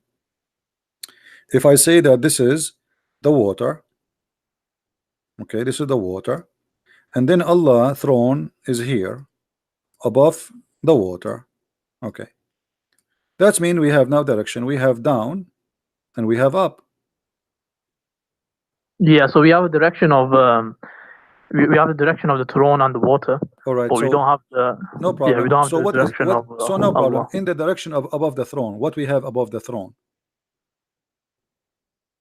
Nothing. Like, is that are you speaking of knowledge, or speaking like you're just guessing? No, this is with the verses of Quran where Allah says He does istawa on the arsh. We say that refers to like His authority. So we don't say literal, and it's not like literally Allah sitting or something like that. No, it says that He is sitting, because the Quran says, you see the word istawa, it's mean He level Himself. It does not mean that not He sat, it's set. And same time the Quran says that Allah is carried by 8 mountain goats. 8 what? 8 mountain goats. The 8 angels, the carried the throne. They are mountain goats. How they mountain goats? Well, I don't know. Your prophet, he says that. Are you making fun of your prophet, my friend? Let's have a look. Okay, let us see.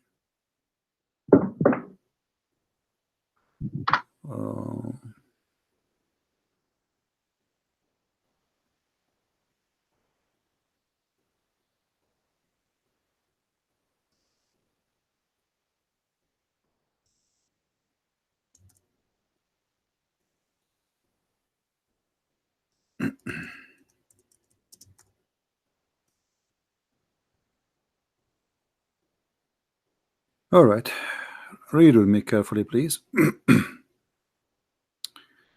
The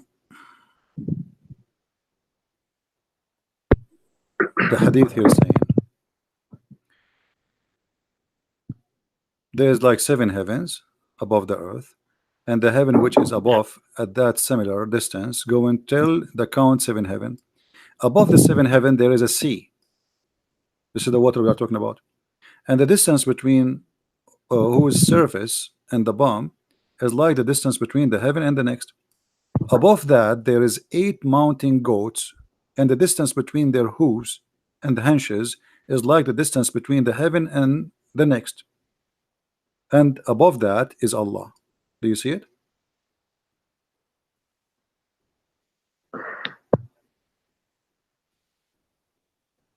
So Allah is carried by 8 mountain goats. But it doesn't say he's carrying anything. He's saying that above that, that 8 mountain goats, he is the distance between. He is above them.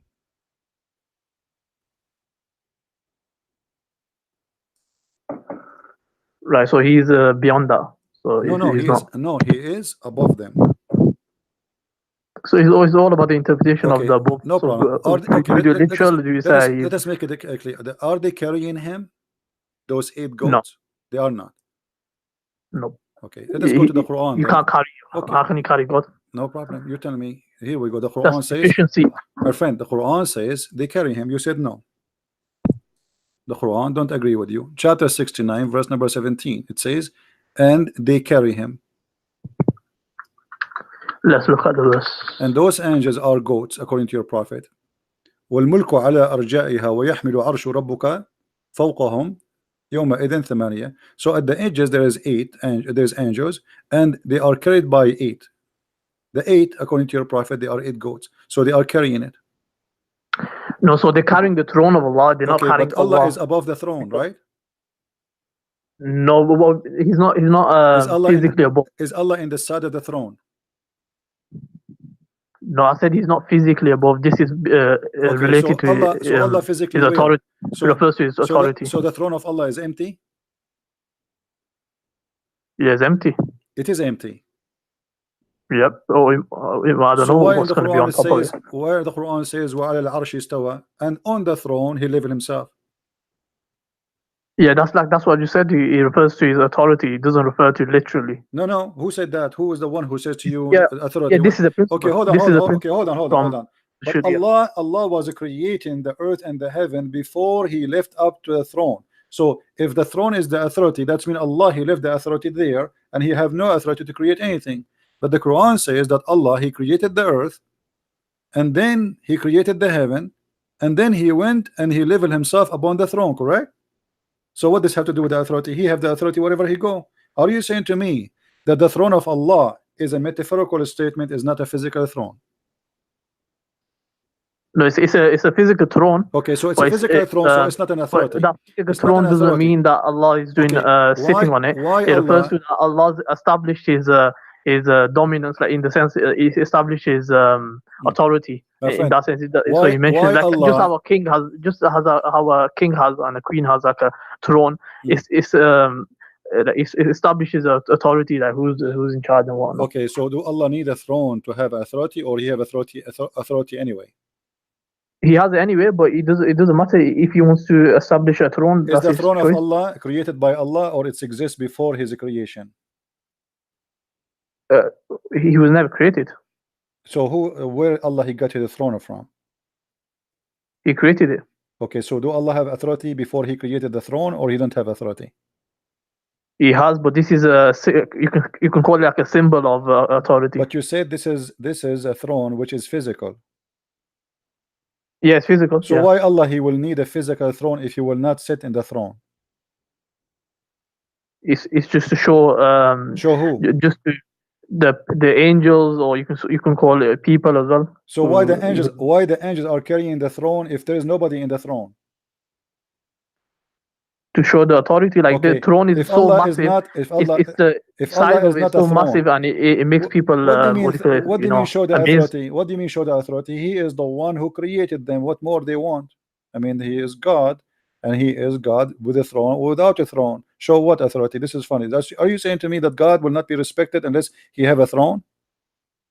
He will still be respected. But what I'm saying, this is so what something what God intended to do it. So that's his choice. We don't dwell in why. I mean, how would you know why? Let us go back to zero. Hold on. When we spoke about Allah is above the water, and we noticed that Allah is above 8 mountain goats. Why there are 8 mountain goats?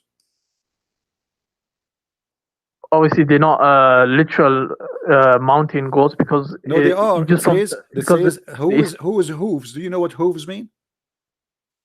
Yeah, but it starts off with telling you the size of places. It probably refers to some sort of size. Huge. They are huge, but they are goats, and they have hooves and they have hunches.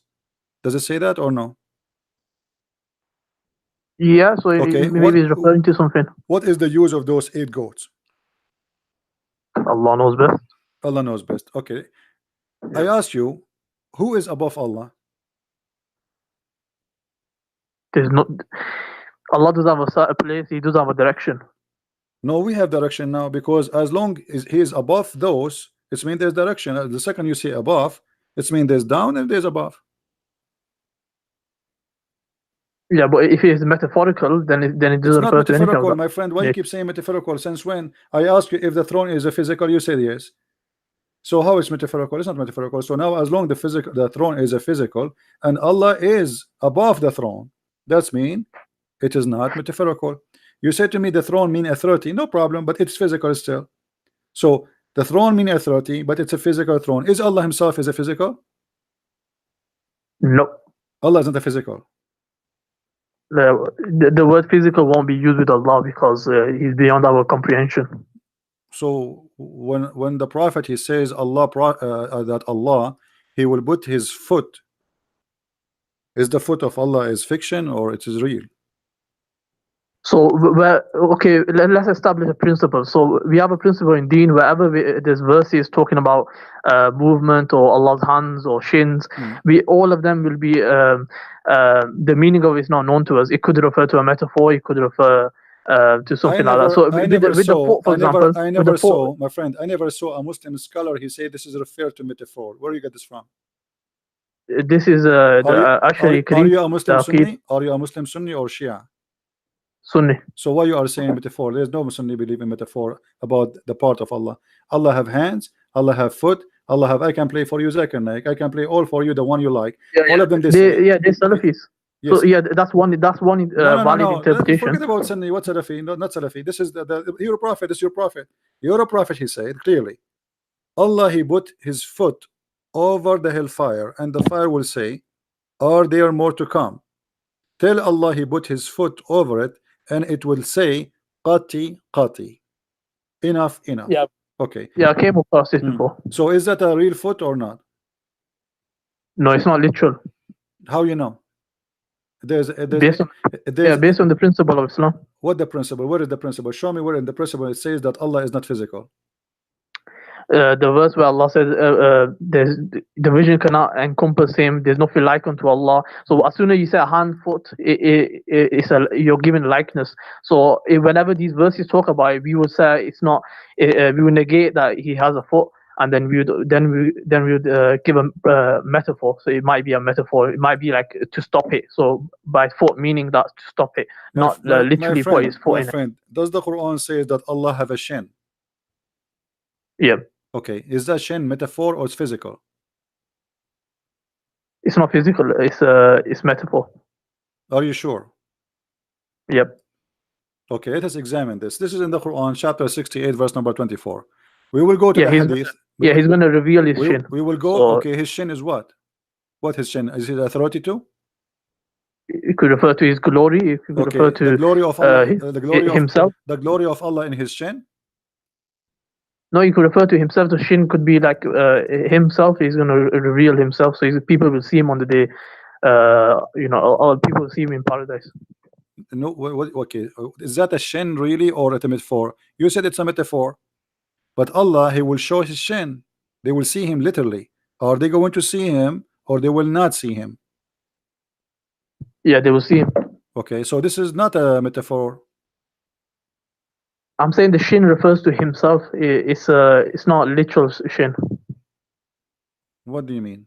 It's not literal. They will see him. They will see him as a shin.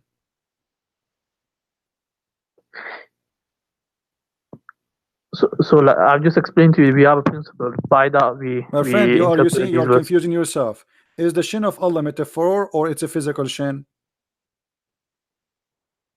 It's not physical. It's a metaphor. Okay, So it refers to but something. It could be said, refers to but you himself. said you will, refers to but even you, reveal but you said they will himself. okay, but you said they will see him.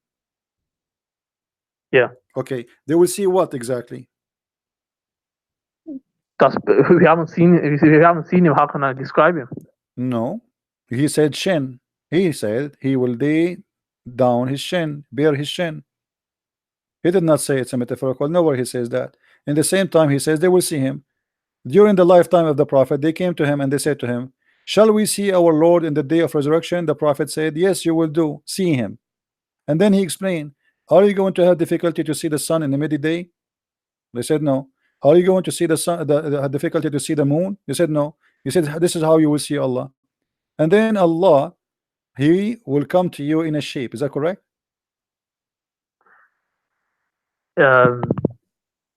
So the narration says something like that. I'm asking you, do Allah have a shape? Nope. So this is beyond this narration is beyond our comprehension. How will it happen, house and whatnot. So I thought in my understanding that Allah has a shape. So anyone who believes that Allah has a shape is wrong. Yeah. Okay. They're wrong. They can't believe that. All right, guys. Did you hear it? He said anyone believe that Allah has a shape is wrong, and obviously he's have a false teaching. That's Muhammad, because Muhammad is the one who says Allah will come to them in a shape other than the one they saw first time. Read it with me.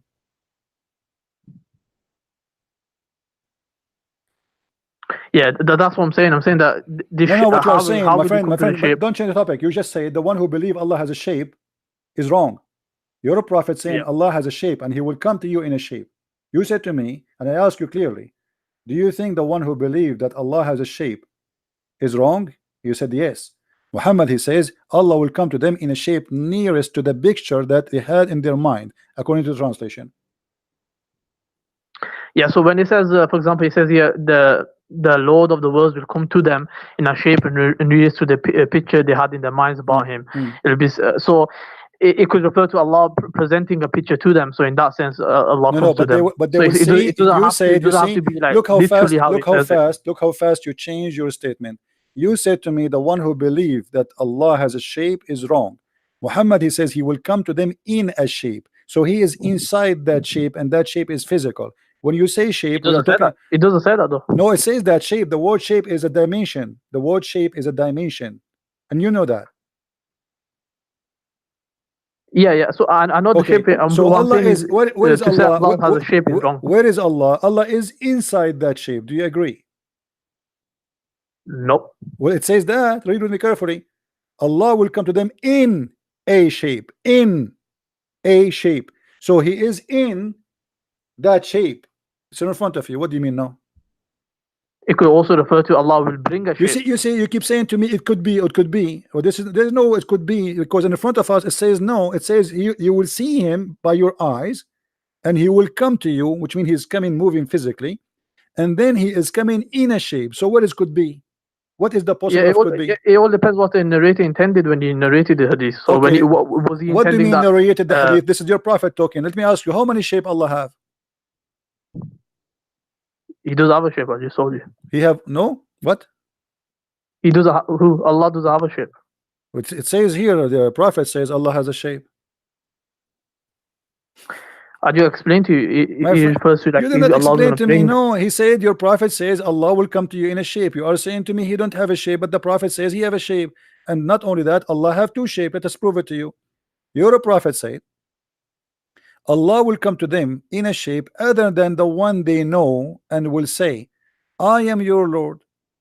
They will say, we seek refuge with Allah from you. Do you agree with your prophet?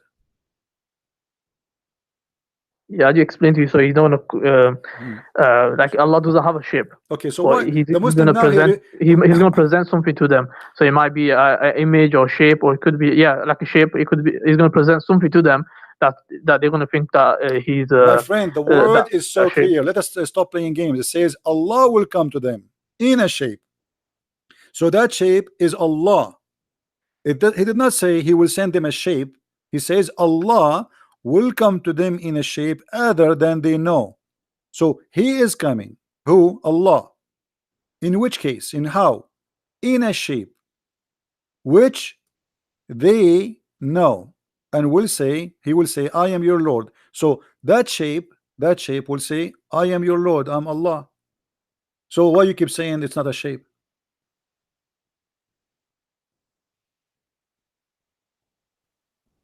Okay, I'll look into it more. Find out what's the explanation for this. No problem. How many shape Allah he have? He does have a shape. I'll just explain to you. I mean, my friend, you are really funny. Why you keep saying to me there's no shape, and the prophet he's saying Allah will come to them in a shape. Allah, he will not send a shape, he will come to them in a shape. So Allah now he have a form, and that form is a shape, and he will say to them, I am your Lord. Who is talking? The shape, which is who? Allah. And you keep saying to me there is no shape. Yeah, it's based on the usul of the Quran. What usul al-Quran? What usul al-Quran? What usul al-Quran? Where is that? There's Show me. nothing like unto Allah. So what? There's Nothing like him. unto Who Allah. said there's something like the shape? Who said that the shape like something else? Who care? It does say, like, you are assuming that the shape is like me or like you. We did not say that. He says he will come to them in a shape. So why you are jumping to make this statement? So Allah will come to them in a shape. We do not know what the shape, but yet the Muslims, he will come to them in a shape which they know, and they will say to them, I'm your Lord.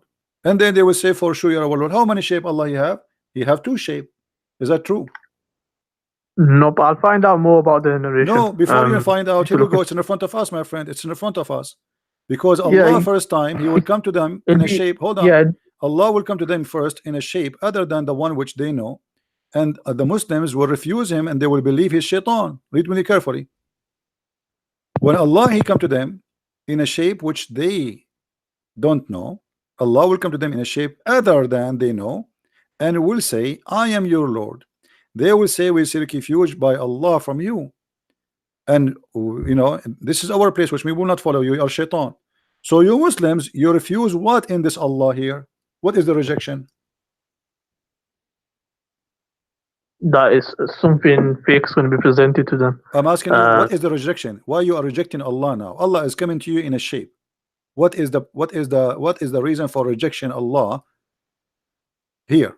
Why you reject him? He says to you, I am Allah your Lord. You say to him, no, you are not. We seek refuge from Allah from you, which means you are shaitan.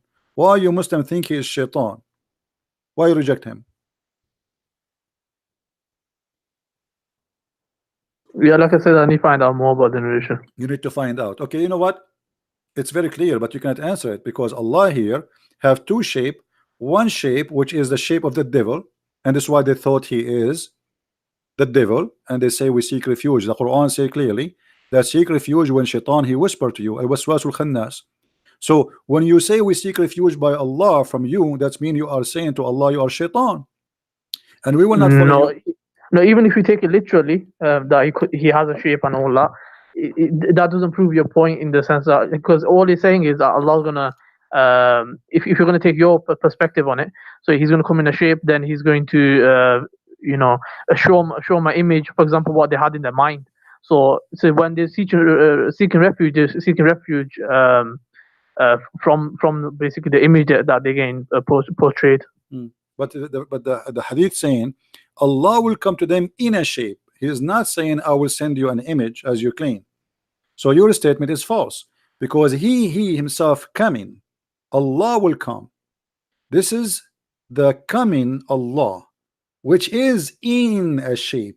Not Allah will send them a shape and the shape will talk to them. So your statement is false. Secondly, from the beginning of the story it says, they said, are we going to see Allah? He did not say to them, are we going to see someone who present Allah? No.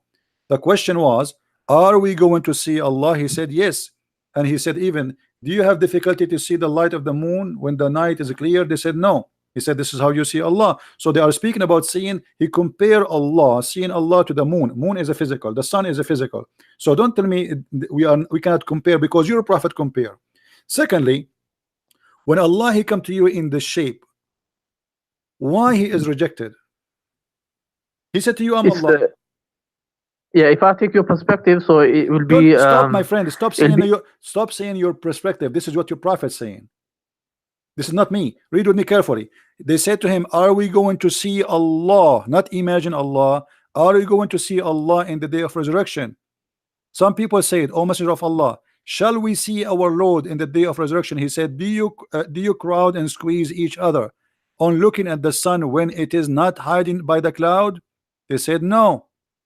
He said, okay, do you crowd and squeeze each other to looking at the moon when it's full and it's not hiding in the cloud? They said no. He said, this is how you will see your Lord.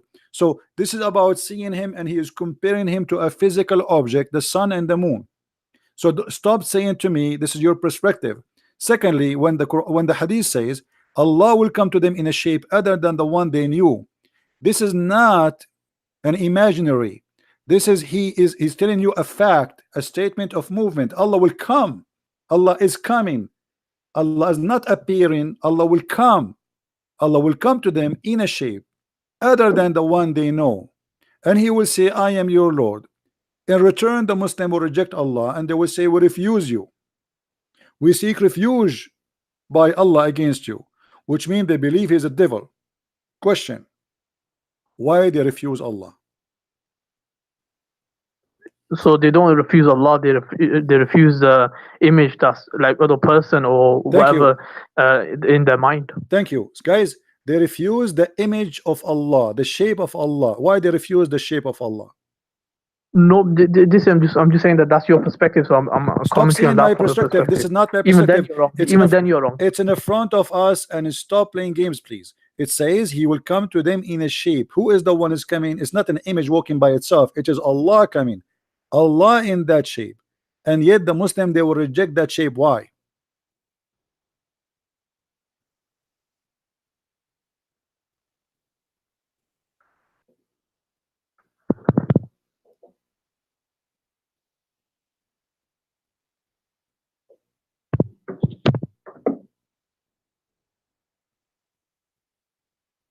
Google is not helping. I've already answered that. Yalla. So what's your next point? My point that you Muslim worship idols, because here we go, we change the shape of the idol. You don't follow the idol unless he come to you in a shape which you approve. You will not follow him, even he is himself Allah. Muslims are pagan, they worship idols. So anyone he come to you in a shape which you like, you say, okay, you are our God. When your God himself he come to you, even he is Allah, just because he changed his shape, you spit at him, you call him shaitan, you say we seek refuge with Allah from you, which means you are shaitan, just because he changed his shape. So you Muslim, you follow who? You follow a shape. Nope, like I said, he's going to be presented to them, so he's going to be an image. So Allah is that Allah? Is that Allah? Is that Allah? Is that Allah himself, the one you say to him, we seek refuge with Allah from you, or someone else? No, that's not Allah. What do you mean that's Allah? Allah will come to them. Read with me. Allah will come to them in a shape other than they knew, and will say, I am your Lord. They say to who back? They say to him. They say to him, we seek refuge with Allah from you. Yeah, like I said, I need to look into it a bit more, so I'll find out. I'll probably get back to you soon. All right, in a week. No problem, my friend. Feel free to call me anytime. You can go and search in Google, call your sheikh, and call me back. All right. All right. Okay. Take care.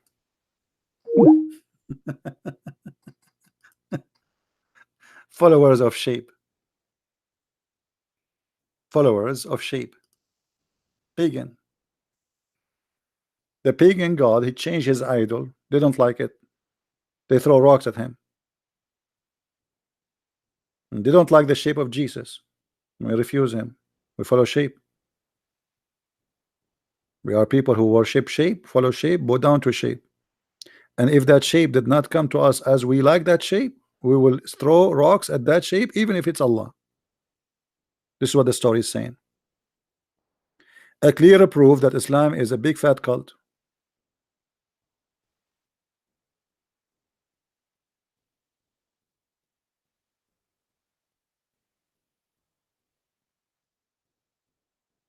Right? It's obvious. And no wonder you refuse Jesus. You don't like his shape. He come to you as a man. You refuse Allah himself. So why you will not refuse? If you agree that Allah is your God, yet just because he changed his shape, you spit at him. That's the whole crime Allah he did now here. What he did, he just changed his shape. Muslims do not recognize their God by anything except the shape. This is what the whole story is saying to us. We are shape followers.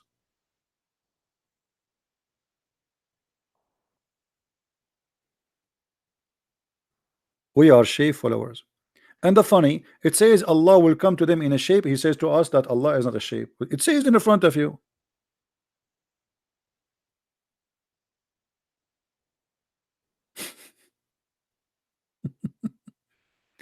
And yeah, obviously Allah is inside his creation, because Allah, when he changed the shape, he create. And by the way, what happened to the first shape? When Allah he have the second shape. Now Allah have two shape. What happened? We have two Allah now. We have two Allah.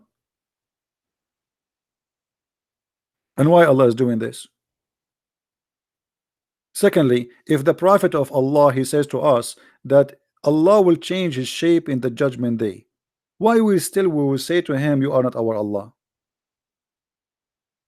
I mean, the Prophet he told us he would change his shape, so we should say, yeah, we know the game already.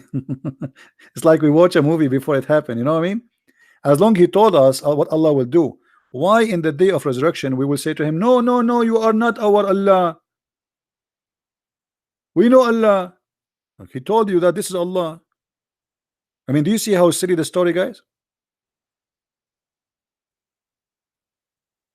People, do you understand how silly the story? It's like saying to you that the Christian prince he will come to the house tomorrow and he will be wearing Santa Claus clothes.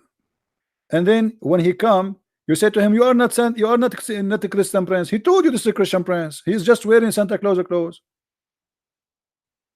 What you are saying to him, you are not Allah. He told you. What a stupid story. So now we know that he is Allah, yet we are going to say to him, you are not Allah.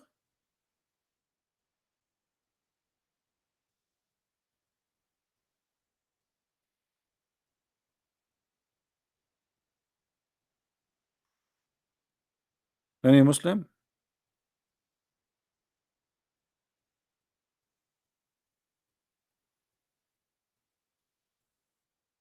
And when Allah he changed his shape, you know, they will say, oh, for sure you are our God. He say, I am your Lord.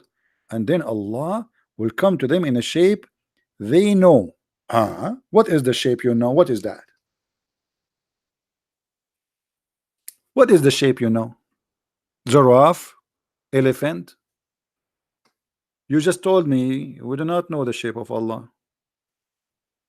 And Allah is not a physical being and nothing like Allah. So how you know his shape?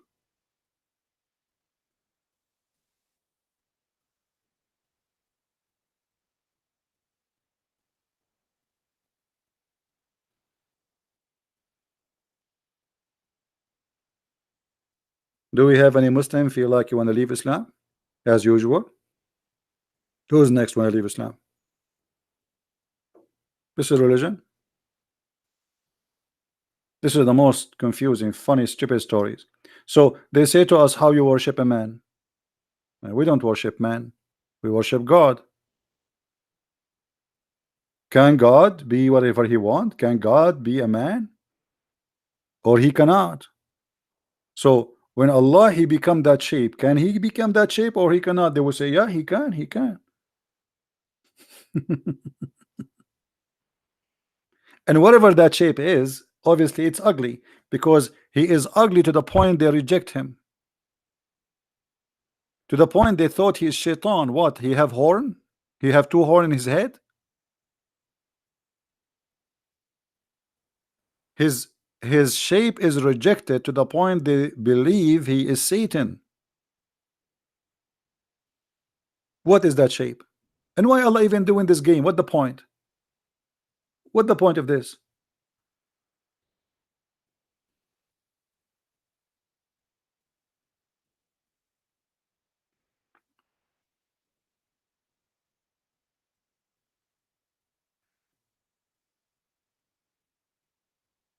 Any Muslim? Well, all Muslims, they make video, they say Christian Prince is wrong, but nobody can answer me. I go to sleep, they start making comment. When I am live on air, as you see, I need to search.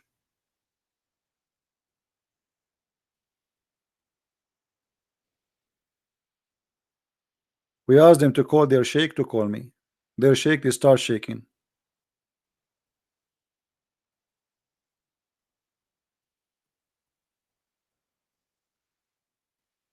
What a funny religion. And by the way, until now, nobody answered us where was Allah before the 7th century.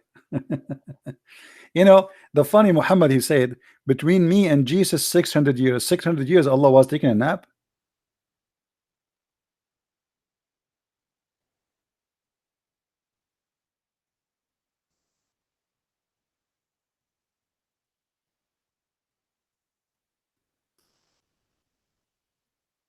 All right, let's see this gentleman here.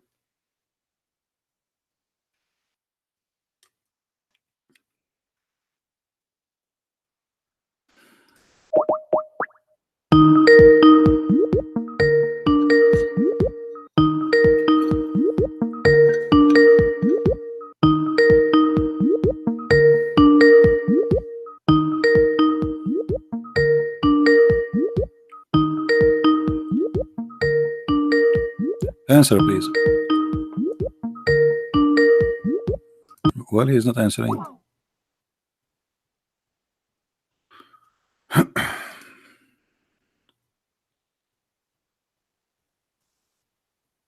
What do you think, Muslims? Any Muslim have the courage and the knowledge? He can prove me wrong.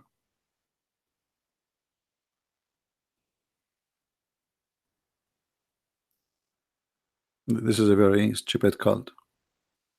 And look how the Muslim, they try to make it like they water the question. Maybe it could be. It could be maybe, you know, maybe religion of maybe. When they want Allah have a shape, when they want Allah don't have a shape. Is the one who have a say Allah has a shape is wrong? He says yes. We showed him that his prophet saying that. He said it doesn't say that because now it's too late. No, it says that. Fahim, I contacted you before. I called you before you start playing for me love songs. Obviously, you are from San Francisco, Fahim. When a man he play for a man love songs, obviously something wrong with him. Do you remember Fahim?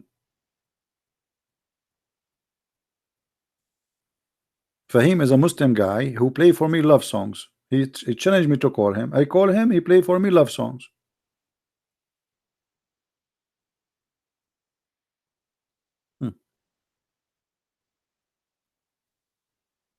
Same as his prophet.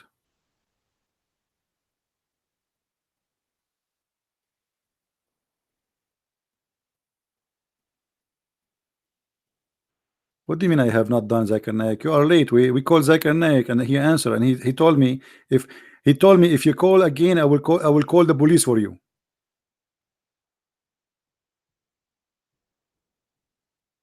I did, and I called the guy. You gave me his ID to call him tribe Tip Beer. I don't know how to read your name. Tip Beer. I did. He did not answer.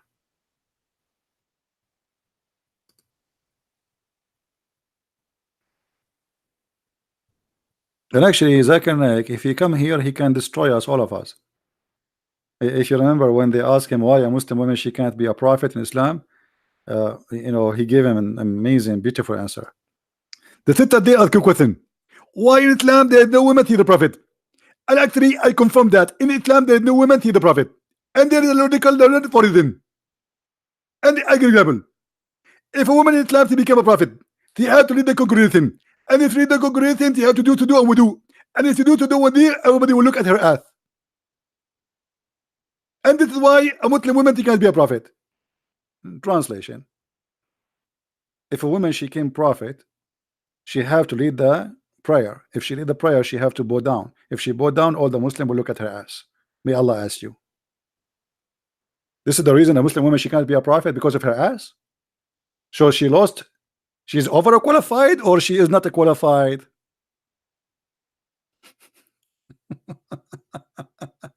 Imagine someone applied to work as a prophet, and in the resume it says she have a nice ass, and they say to her, you are overqualified for the job because your ass is so beautiful.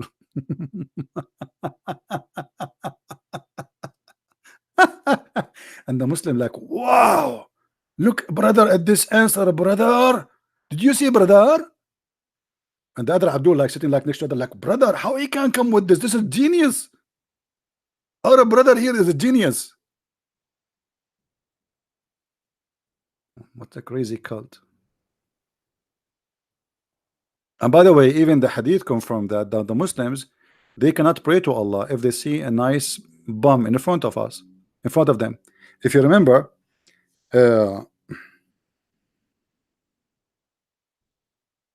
bunch of Muslims, they come to the Caliphate Uthman, and they told him, we have an imam who is an imam of a fitna, which means imam of temptation.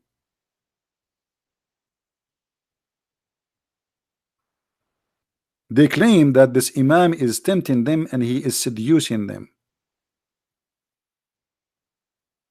I went to Uthman ibn Affan while he was he became the caliphate, and he said to him, you are the chief of the Muslims in general, and you see what has failing to you. We are led by the prayer by a leader of fitna. Read carefully between two brackets: trials, afflictions, etc.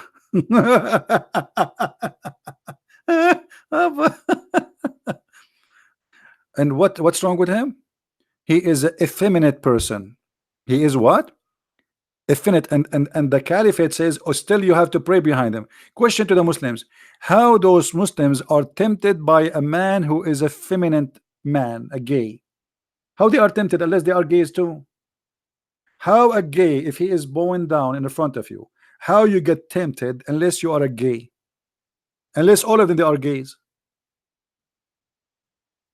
Because in order for a man to be tempted by a man, he have to be a gay too. Correct? So they are coming to him and saying, oh, this guy is tempting us. How he tempt you? Unless you are like him. So supposedly now they want to show the caliphate that they are not gays. The imam is gay, but obviously you are gay, and the caliphate is a gay because he said there's no problem, pray behind him. So what?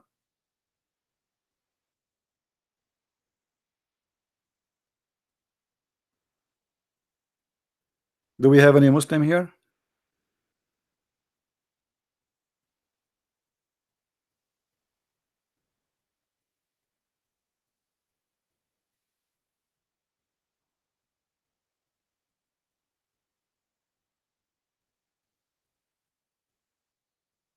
When a man he got tempted by a man, obviously he is what he is.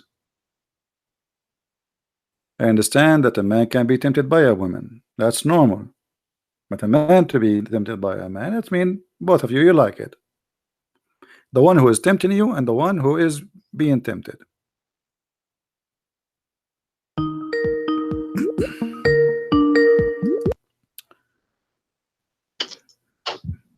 Hello. Assalamu alaikum. Wa alaikum. Thank you. How are you? I'm fine. What do you want to say to us?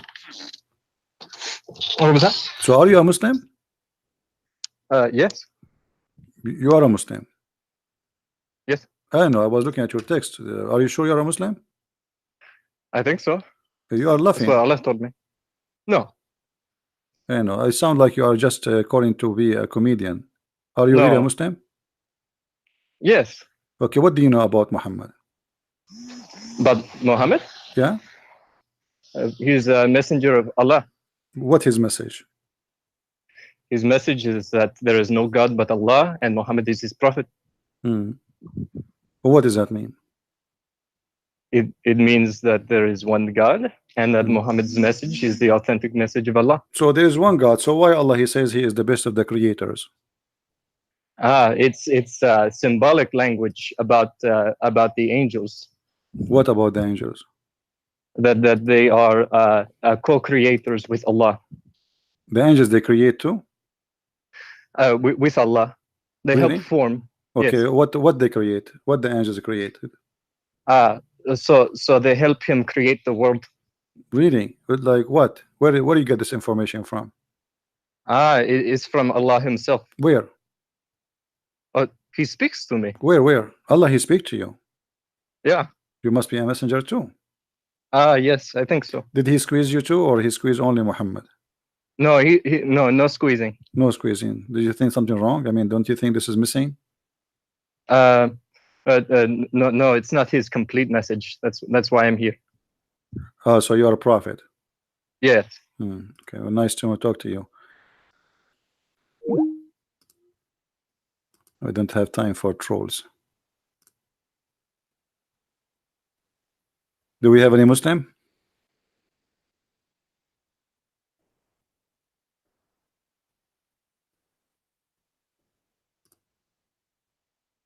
Anyone?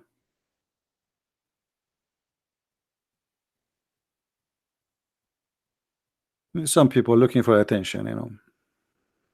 Poor people. Attention, attention, attention. When you are empty, you have nothing inside you, and you want to be seen, you need to seek attention. Some people, they make their skirt short. You do the opposite of what people do, you know. You can go in the wrong highway. Once there was a guy from my country, which is, you know, next to Brazil, like Saudi Arabia, you know, next to the border, and Iran, and you know, South America. He was driving in the highway in America, and he heard in the news the radio station saying that attention, attention, there's a guy driving in the wrong highway, etc. So this guy, he was saying, he's an Arab like me, he was saying to himself, stupid station, one only, say two, say three, say four, say five, say six, say seven, say eight. It's not only one in the wrong direction, all of them, they are in the wrong direction, because obviously he is the one taking the wrong highway, and now he is thinking that all those people are coming in the wrong way. Hello? Hello, Yes. is there any volume anymore or not? No, I think we do this. Speak. Do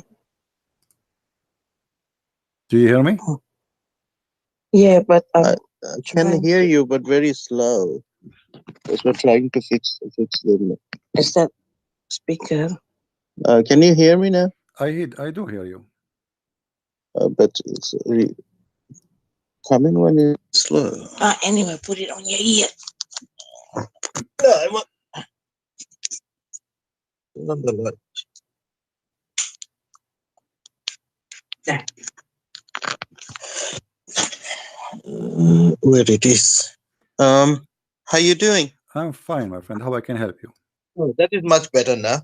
All right. I don't want to go. I heard your few questions and answering. First things, I want to make sure that I'm not going to do any debates with you. I don't debate, my friend. I never debate. Yeah, I Muslims, just want to because discuss Muslims something. are not about qualified to debate. I just try to help them, having a short conversation with them. I'm not debating Muslims. Yes, Okay. that's fine. I have no intention to debate with you. No problem. Okay. My first questions to you that as I'm representing Islam and I'm a Muslim. What does that mean? What does that mean you are a Muslim? That doesn't matter. No, I am a it matter. Muslim.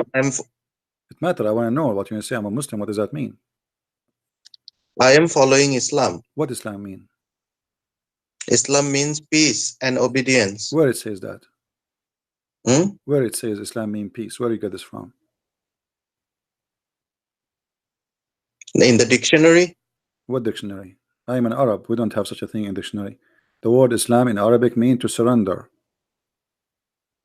Okay, there are a few meanings. It could be multi-meanings. No, the word peace in Arabic is salam. The word Islam is totally the opposite of salam. Yes, you have. So in English you say known. What do? You put a letter before it. It says unknown. So Islam is not salam. It's the opposite. Islam. You surrender in war, not in peace.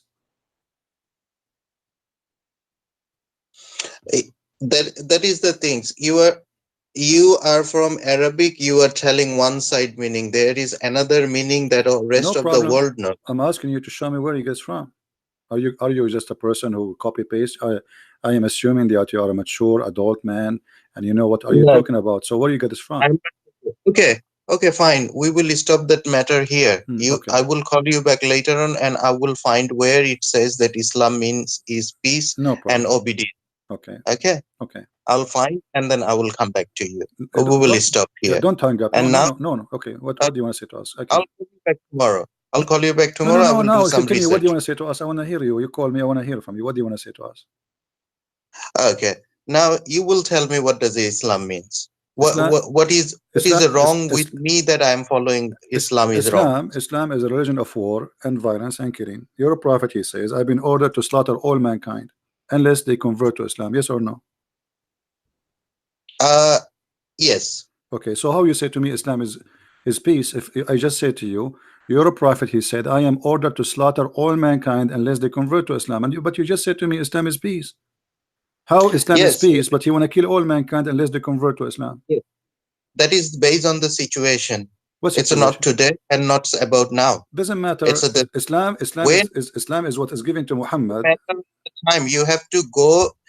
That is the problem with the people. People misrepresenting and misinterpreting the Islam message. But you just said after I said to you, the Prophet said, I've been ordered. Saying that what was the contents. My friend, you are the one who said to me after I said to you, you are the one who answered. I said, your prophet says, I've been commanded to slaughter all mankind unless they say that Allah is God and I am a prophet. And you said yes. So what misinterpretation and mispresentation? Muhammad, he mispresent Islam? You agreed. You said yes. Allah ordered Muhammad to slaughter all mankind. Okay, what kind of a prophet he want to slaughter all mankind just because they aren't Muslims? Look, you are a very knowledgeable person. You did lots of research and you are doing it.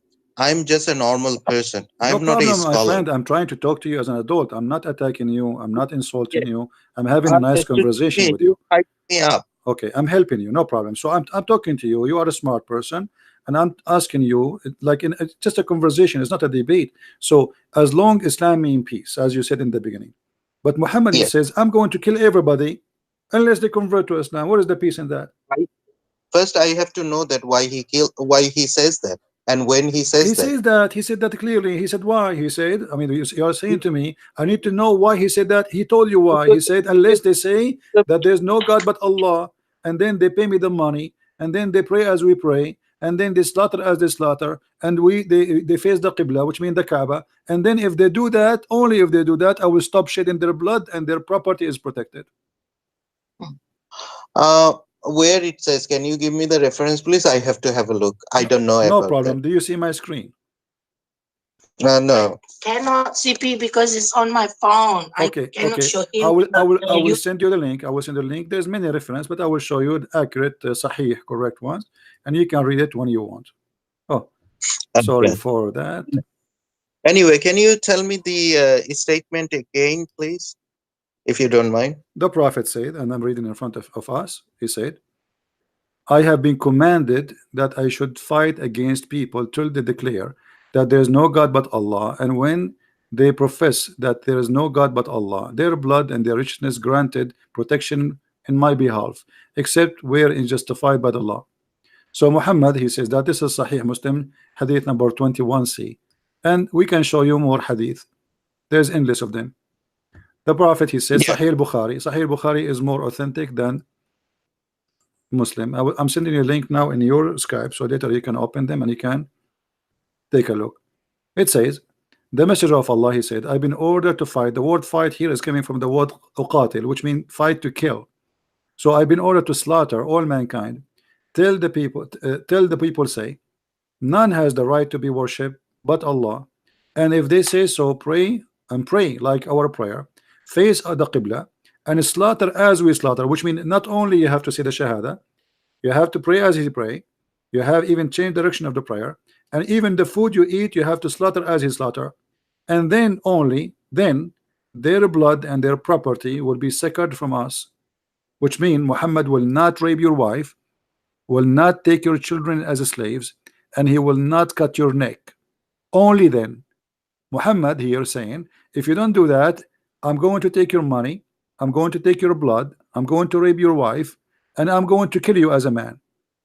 And yet you say to me, Islam means peace. And all of this, why? Because you are not saying Allah is God. Yeah, true. Okay, so how Islam is peace, as you told me? I didn't see anything wrong that you state. I mean, what is the peace, my friend? Where is the peace? What do you mean we're wrong? So now, because you don't believe in Jesus, can I go and kill you and rape your wife? Is that okay for you? You are saying it's okay? No. Okay. So why it's okay for the prophet? Why it's okay for the prophet to rape my wife, to take my blood, to take my property, to take my children's, just because I don't want to believe in Allah? You are saying it's okay. There's no problem with that. No, that is not been saying. That is in the different situation. The No, not circumstance was situation. He says, I've been ordered to fight all the people. All the people. What situation? Your prophet is the one you follow, and he is saying his message. This is Islam. Islam is, I've been ordered to fight all mankind and kill them unless they do the following. So what situation? The situation is the following. You say Allah is God. I have to know about that. You knew about that. You know the meaning and you know the hadith. You gave me the source. I will do some research and I will be back to you. No problem. Take care, my friend. Take care. To be and Islam is peace. I feel sorry for those Muslims. Many of them, they have no idea what they are talking about.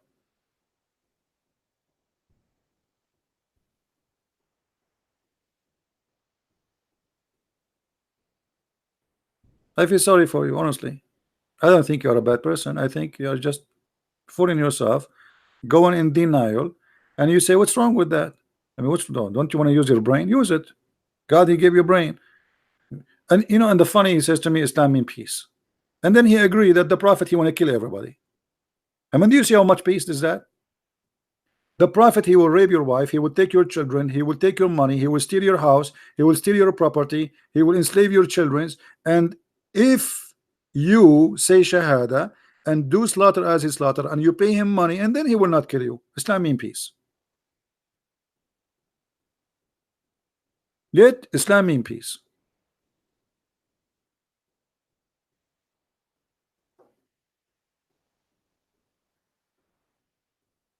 I feel sorry for you. You are going in denial, my friend. You are trying to deny the fact and the madness, and this guy is a criminal.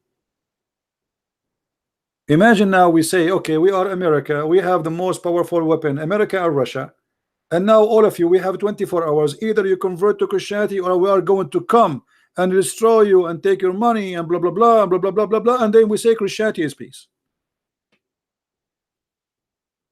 And actually, if the Muslims have the weapon which America have and Russia have, trust me, the whole earth is going to convert to Islam in 2 days. Because either you convert or you die. Thank God they don't have those weapons. And actually, if they have this weapon, the first thing they will do, they will kill each other. Both of them now, Sunni and Shia, they are making weapon to fight each other because they hate each other. Islam is peace.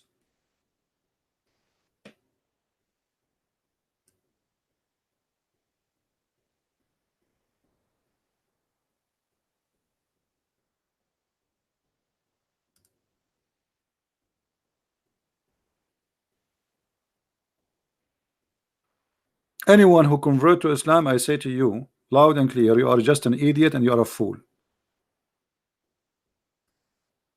I don't decorate the words, I say it as it is. Because how you follow such a man?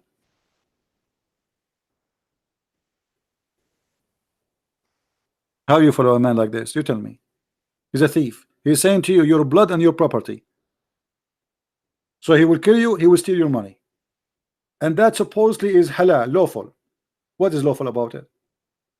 So a little farmer who live in China, he have no idea, he never harm anyone, working in his farm. Muhammad have the right to kill him, take his wife, take his children as slaves, slaughter him, and take his land and his money. And that's supposedly from God.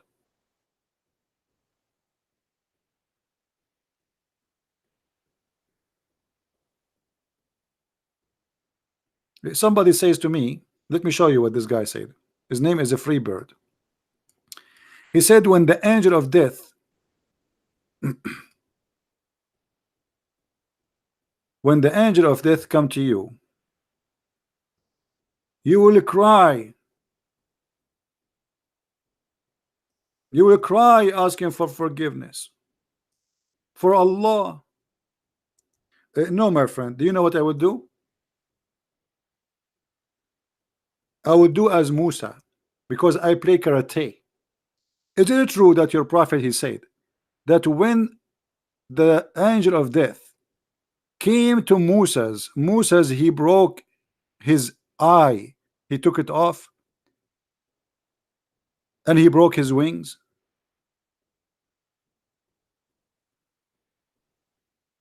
Huh?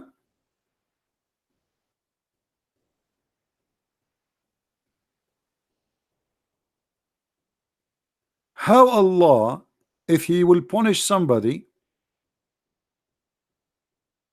he sent his angel, the angel of death, and if he say be is going to be, which means you say die, he die. And then Allah, he sent his angel, and then Musa's,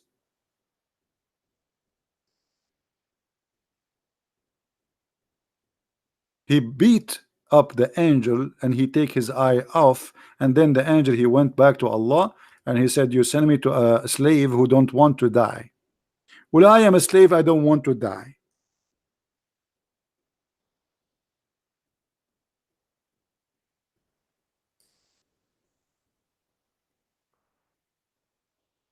Are you there?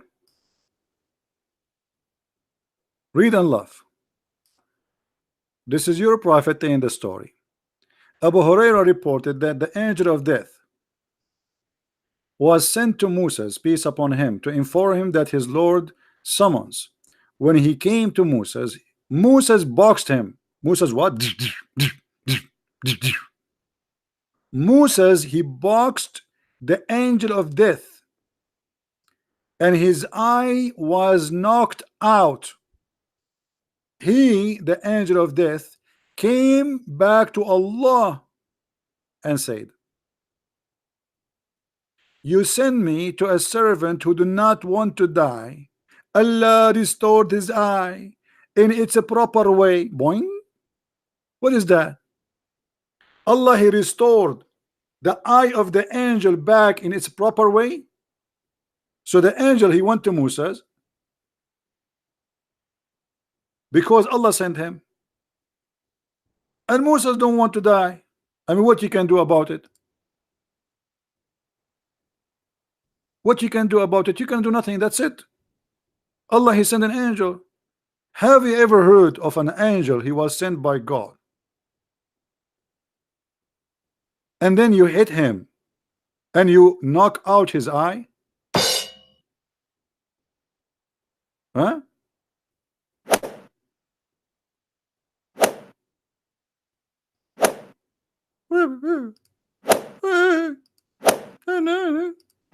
You know what? I was going to apply to work as an angel of death, but after I saw this, I will never accept that job.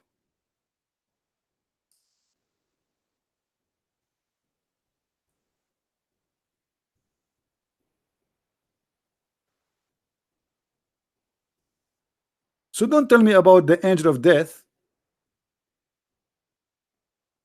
And since when You can change the day you want to die. If Allah said to you, you will die here, and that's it, you beat the angel and you send him back, and the angel went back, and my eye, look what you did to me. And Allah says, Habibi, Allah is a Jew. Habibi Muhammad, Habibi angel, what happened, Habibi? Oh, they sent me to Moses, and he put me in my eye here, I'm going now, Nino, he had no one. And Allah, he said, okay, to the angel, okay, lay down, and let me get some first aid, and I will fix it for you. He put his eye back in the proper place where it was before.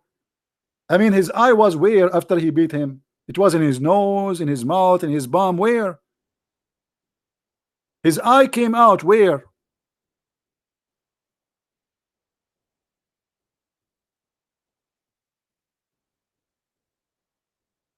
And you are threatening me that I will cry when the angel of death come? Must be true story.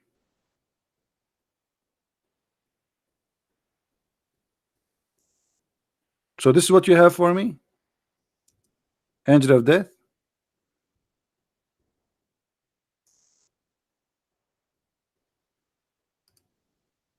I thought you will find something better. Do we have any Muslim want to say something?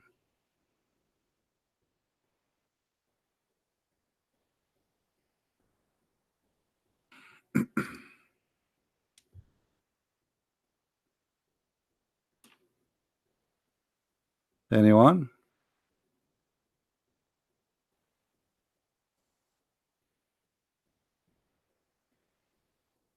And not only that, after that, Allah negotiate with Moses for how long he will live.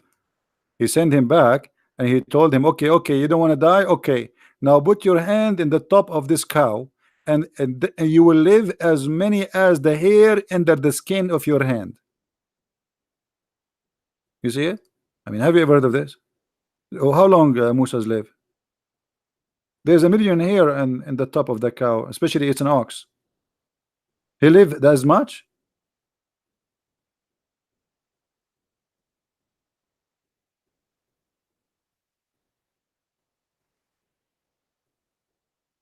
Do we have any Muslim?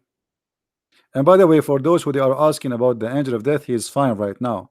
I just spoke to him yesterday. He's doing fine. His eye, like, he have some pain. He have like a red spot there, because Moses, Moses is a Jew, and he was trained by the Mossad. And this is why, that's explained why he was hitting really hard.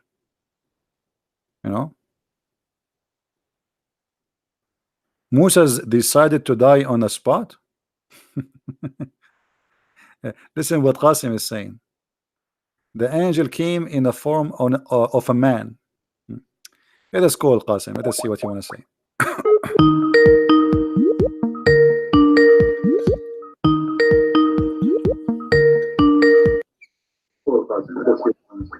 Okay, Qasim, tell us what happened. Mute you too, please. Yep. Yeah, what happened, Qasim? Explain to us. So Allah, he sent his angel to Moses. Yeah, so he came. He used to be, the angel of death used to come in the form of a man in the previous time. So he came in the form of a man. Oh, and so Moses this is in the previous time. He was the angel. This is Moses didn't know he was the angel, so okay, he hold on. Where do you get this that from the previous time? So after this day, the angel, he don't come as a man no more? That's our understanding based on because he used to come in the physical form, so you can see him in the as a human. So where do you get this from? That the angel of death, he come to you in a physical form, and a physical form of a man? From this narration itself. Where it says? He says his eye came out. What? He says his eye came out. Will Allah have eyes? No, he doesn't. No? Okay. Allah don't have eyes. Okay, here we go. This is your, hold on. You're a prophet. He says Allah is short and fat, and he have big ass, and he have two eyes. Here we go. Let me show you. No. But don't tell me no. I'm talking to Christian Prince. Here we go. That's your God. No, that's not my God. This is your God. Here we go. This is your prophet saying that. Read it carefully, and I'm listening.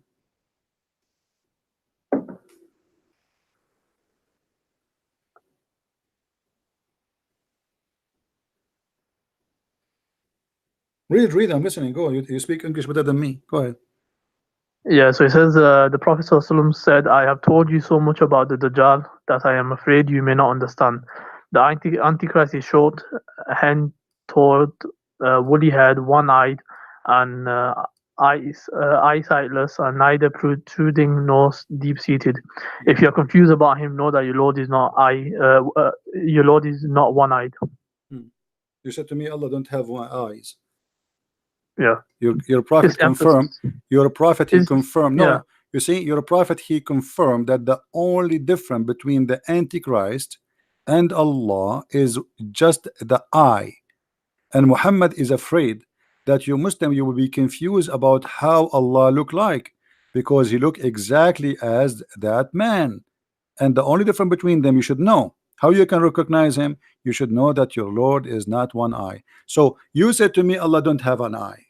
You're a prophet. He say no. He have two eyes, and he look exactly the same as this guy. But the only difference between them and that guy is the eye. Right. So this is for emphasis. So it doesn't say your Lord. It only says that your Lord does have one eye, meaning that the Dajjal will have. He's gonna have one eye, and he's also gonna have another eye. Yeah, but it's gonna be. But your prophet. He says. But your prophet, he said, he's afraid. He's afraid that you might be confused. And he is. People can be confused. Okay, why you are comparing between Allah and a man, and why they will be confused about which one is Allah, unless Allah is a man too? If I have two character, one is an elephant and one is a rat. Why I am afraid that you might think that the elephant is a rat? No, the fact of the matter is that people in history have always, even though they had the concept of one God and we can't comprehend God, they still took a human as God. Even at the time after the Prophet, there was people who took certain figures as God, Muslim, and they were Muslims. But then what does have to do with one God and two God? Now this is not the topic. He is speaking about their look. He is afraid that he told you too much about the Antichrist, and now he's afraid that you may not understand. Okay, understand what? He is comparing between the Antichrist. The Antichrist is a man, correct? Yeah, he's a man. Okay, he's a man. So why Allah is compared to a man, and the difference between this man and Allah is one eye? If Allah is not a man anyway, I mean, why we are going to compare between this guy and Allah? He should compare between this guy and the Messiah, because in fact there's no Antichrist in the story here. This is a false translation. It says Al-Masih ad-Dajjal. So the false Messiah, the guy he is claiming to be the Messiah, he is not claiming to be Allah. So why Muhammad comparing between him and the look of Allah? He should compare between his look and the look of the Messiah. So the interpretation that's going to be given is that this is emphasis on that Allah doesn't have any defect. But this is not the problem. He is saying he's afraid. He's afraid. He's afraid that you not understand about what? He's afraid that they might think that he is Allah. This is why he's comparing between him and Allah. He should compare. You see, the false Messiah, he claimed to be the Messiah. He is not claiming to be Allah supposedly. So why Muhammad is afraid that you might misunderstood who is the false Messiah, telling you that Allah don't have one eye while this person is one eye? So the whole story here is what to warn you that if you want to recognize which one is who, Allah, he look exactly like this man, but the difference between them that Allah is not one eye. So your God is short, he have a big ass, he have a curly hair, he have it says that in front of you. Why? Okay, hold on. What you're doing is you're deducing that, but it's I am not. Okay, tell me why Muhammad is comparing the eyes of this man and the eye of Allah, and he is afraid that you will be confused. Confused about what? Right. So what the Prophet is comparing is that your Lord doesn't have a defect. So one eye is a defect. Well, thank you very much. Allah don't have a defect, guys. This is a good news. I mean, this is funny. So you are telling me that Allah don't have a defect. This is not the purpose, because he can say Allah is perfect and that's it. But why he is comparing between him and the man? How you Muslim, you say to us Allah is not like anything. You just said to me just 15 minutes ago, you said that. So Allah is unlike anything. So what it's mean to say Allah is not one-eyed, comparing him to a fat short man? Why need to compare him to a fat short man? So the Prophet, he gave like an example for us to relate to. So it's relating that, look, this person will have a defect, but your Lord doesn't have any defect. So that's what it refers to My when it says friend, one eye. okay, It's so not what saying we, that so Allah what we has learn two from eyes, this right? now? So what we learn from this person have a defect, Allah don't have a defect, so what? But why he is comparing him to Allah? Is that an insult? When you compare a man to God and you say the difference between them is the eye, that's mean the other person, both of them, they are the same, from the same kind, from the same equality. The only difference between them is an eye. With the Dajjal, he's going to be able to bring the rain down. So, and he's going to be able to give life to the dead. Okay. So with all these miracles, okay, but isn't it enough? Isn't it enough to see that he is a man, to know that he is not Allah? If Allah is not a man and he is coming as a man, so we should know that this is not Allah, unless Allah is a man too. No, people can easily confuse it. That's the thing. Okay, so that's so why now if a it. man, he can bring rain from the sky, and he have an eye which is a problem, that's mean he is the false Messiah. Is that correct? Yeah, so he's a false okay. Messiah. What if this guy? What if this guy he go to Thailand and he fix his eye? Are you going to accept him? I mean, since when we know a person to be a false or not by the look of his eye? He can make a surgery. A person, according to your prophet, this person, he can cut a human being to pieces and he can put them together again. So he's extremely powerful. Can't he fix his eye? The one who cut a human being twice, he cut him by the sword and he make him two pieces and then he put him together. Can't he fix his eye? No, there's only certain things he can do. Ah, certain things like controlling the nature. I thought the one who can send down rain is Allah. Yeah, so this is a test for the mankind. No, that's why Allah. Okay, Allah, hold on. Okay, send him. Are you saying to me that the false Messiah is an employee of Allah? It's a test from Allah. This is not a question. Are you saying that Allah he sent him? He worked for him to deceive us? No, he's going to be Allah will send him as a test. This, you see, you just keep saying to me he sent him. You keep saying to me he sent him. Okay, as long Allah is the one who sent the Dajjal, it's mean the Dajjal, he is a shaitan, work for Allah. So Allah also created the devil in your belief as well. No, and now no, hold on. My God, he created the devil as an angel. He did not create him to be a devil. He decided to be a devil. So God, well, your God knew the future as well. My friend, so what? Still we have my God, hold on. My God, he knew Muhammad is an evil. He let him live, the same as the shaitan. That's not changing a thing, because in Christianity we don't believe that God he decided our destiny. In Islam you do. Now you just said to me that Allah he sent the Dajjal. Who is the one who sent the Dajjal? Say it again.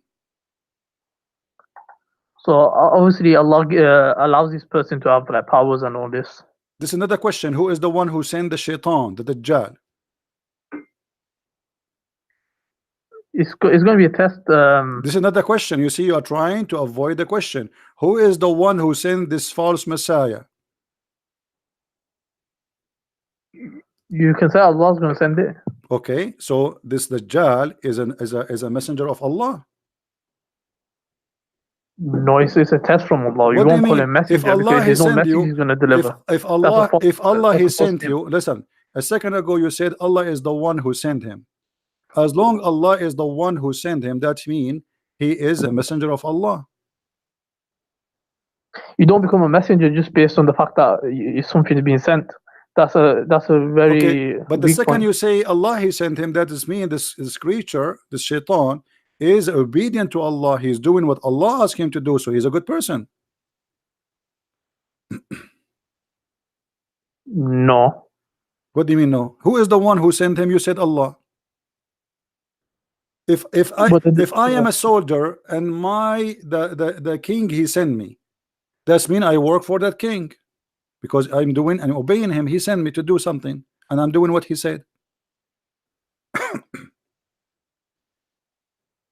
He's basically by the nature itself he's evil, so he's been created, and then Allah allowed him to appear on earth. It's not allowed him. You said to me, everybody heard you, that Allah he sent him. Correct? Technically, yeah, but okay, not technically. No, he sent him. Did he send him or not?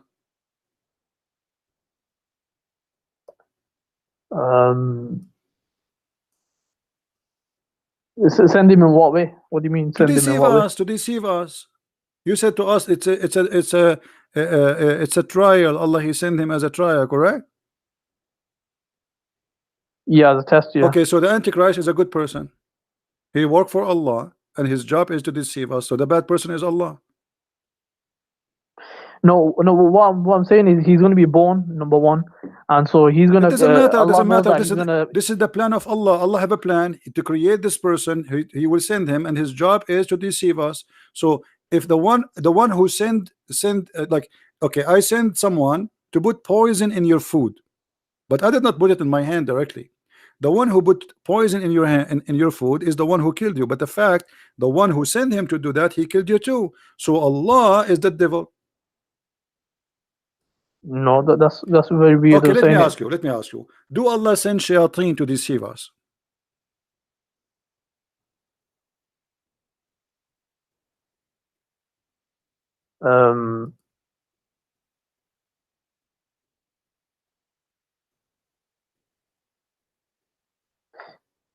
What do you mean send? Like the Don't tell me what do you mean. I'm asking you. Do Allah send shayateen to deceive us? It's either you say yes or you say no. This is what it means. Do Allah send shayateen to deceive us?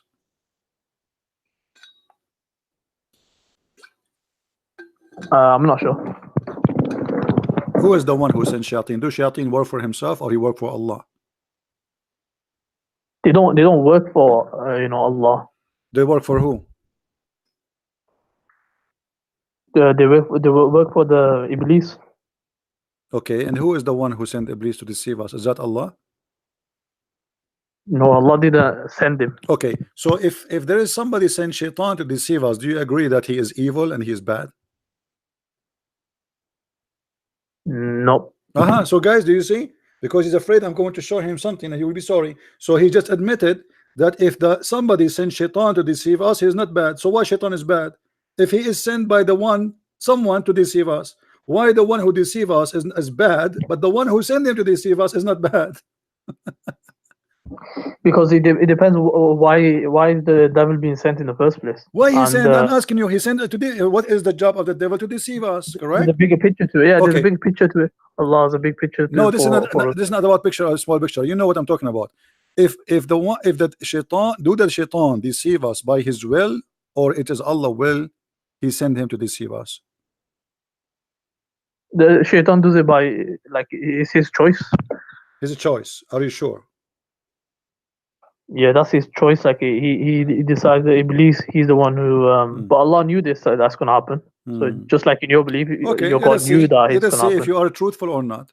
This is the Quran. It says that Allah he made for every prophet enemies. He appointed for every prophet shaitan.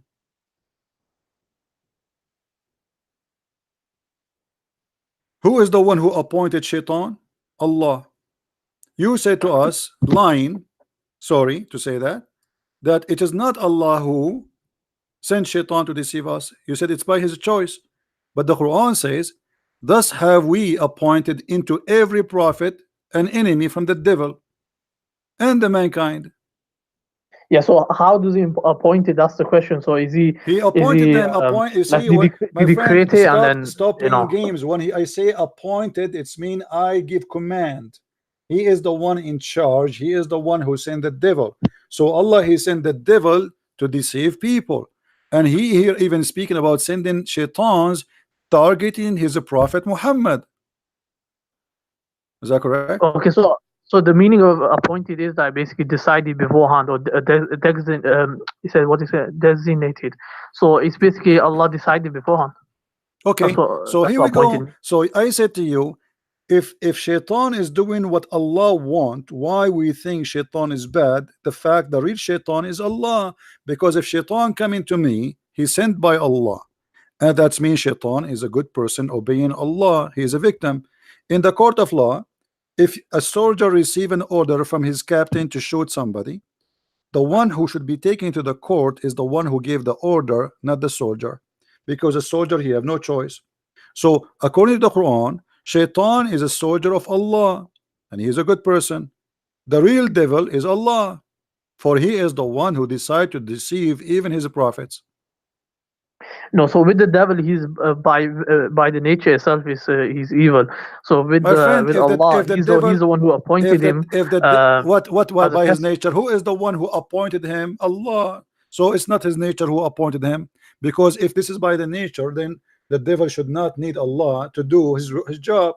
But what the verse saying, that it is us, it's our command to appoint to every prophet shayateen. Not only Yeah, but one. in your belief, you got the same thing. No, we you can't don't. be a hypocrite on this. No, we don't, my friend. Shaitan, he was created as an angel, and he refused to obey God, and willingly. Yeah, but didn't your God know the future? Doesn't Did matter. you not You know see, that that's what's there's going a to happen? huge difference between God. He made him Shaitan to be evil. You see, I can say, okay, God created evil, but he did not create really evil by creating evil. He created angel, and that angel decided by free will to be an evil person. But here, Allah created Shaitan, and he gave him a job, and he worked for him, which means Shaitan is a good person in Islam. Let me ask you. No, yeah, Allah Okay, then said to the Shaitan, let me do ask, this. let me ask you. and Let me ask you. Do you go to heaven because of your belief and your deeds? By the mercy of Allah, ultimately it's going to be by So the what do mercy you of mean by Allah. the mercy? Is that by the mercy or by the destiny? What do you mean? Okay. When Adam he commit sin, did he commit sin or Allah he made him commit sin? Adam didn't commit sin. He committed a mistake. He made a mistake. Okay, is that was a choice or Allah he forced him to commit sin? Yeah, that was his choice. He made a mistake by choice. By choice. Yeah. So your prophet is lying then, How? because your prophet he said no. Your prophet he Okay. said that Adam and Moses they have a debate, and Moses he blamed Adam for his sin. So Moses he said to him, because of you we are out of heaven, we are miserable. So Adam he said to him, do you blame me for a destiny created for me? Allah designate for me 40 years before my creation. Right. So what Adam was saying was that this was going to happen anyway. No, But see, hold on. You said to me that Adam he did it by choice. Adam saying, do you blame me? Which means you cannot blame me. Do you blame me for which Allah, for an action which Allah had written in my fate 40 years before my creation? So the decision of making sin in Islam is the decision of Allah. Allah he made us sinners. He is the devil. So Adam saying, you cannot blame me for the sin, because the whole debate is what? You, because of you made us out of heaven. Adam said, do you blame me? Which means you cannot blame me. Allah he wrote my sin before he created me. It's a destiny. And then your prophet he took the side with Adam against Moses, and even he repeated the same 3 times as usual. Adam confuted Moses, Adam confuted Moses, Adam confuted Moses, which means yes, Adam sin, it's not his sin, it is the sin of Allah. Allah is the devil and Adam is a victim. so with regards to humans, we don't have absolute free will. So we have different things. So why we will go to hell? Okay, thank you. So guys, we don't have a absolute free will. We don't even any. Here we go. 40 years before his creation. We do have free will, but okay, not hold absolute. on. So we cannot blame Adam for his sin. So we blame who? No, there's no blame. It was supposed to happen like this, and okay, and it was supposed to have, so so why we blame me for my sin? If I know commit adultery, if I do adultery, can Allah blame me for adultery I do, or I blame Allah? Yeah, the blame was upon you because you got free will to do this. Where do you get this from? Free will? You keep repeating. Are you sure you're a Muslim? Yep. Okay, let's see what your prophet said. Your prophet said that every adulteress, Allah he gave him he wrote for him the exact fixed portion of adultery. Read with me. Abu Hurairah reported that Allah apostle saying, verily Allah has fixed the very portion of adultery which a man will indulge, which means it's a fixed. Allah, He decide for you. Why you say to me, you blame yourself? Allah, He decide how much adultery I will do. It's not a choice. So look at this madness cult. Allah, before He created us, He decided, okay, Christian prince, he will sleep with 50 women. And then Allah said, kill a Christian prince because he sleep with 50 women. Who is the stupid here? So because Allah knows the future, so He This is not knowing the He knows future. how much He will do, so that is fixed. Read carefully. This is not knowing the future. This is a decision made by Allah about how much we will do. This is not knowing. Read carefully. Allah has fixed the very portion of adultery which a man will indulge. It's not a choice, and which he necessity must commit. Do you see it? Necessity must commit. It is not a choice. Necessity. Yeah, so because it's what do you call it? It's a must that they have to commit. It's because Allah knows the future. So this is not Allah knowing the knows what is future. fixed. It says He wrote for you a fixed portion. It is not the future, which necessity must commit. He's talking about even the future. He will commit because Allah, He wrote it for you. Okay, let me show you this. Stop playing, keep playing games. People are laughing.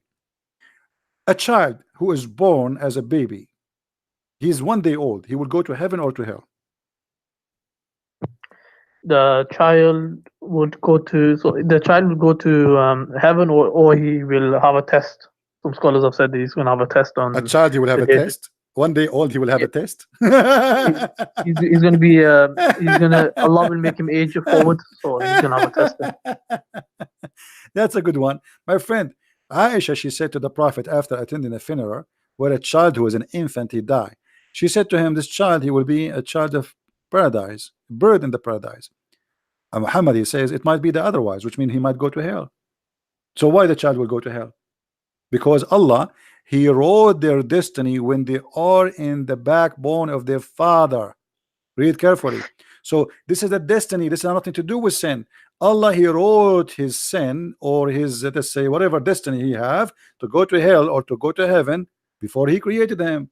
So it doesn't matter he is a child who commits sin or not. Read carefully.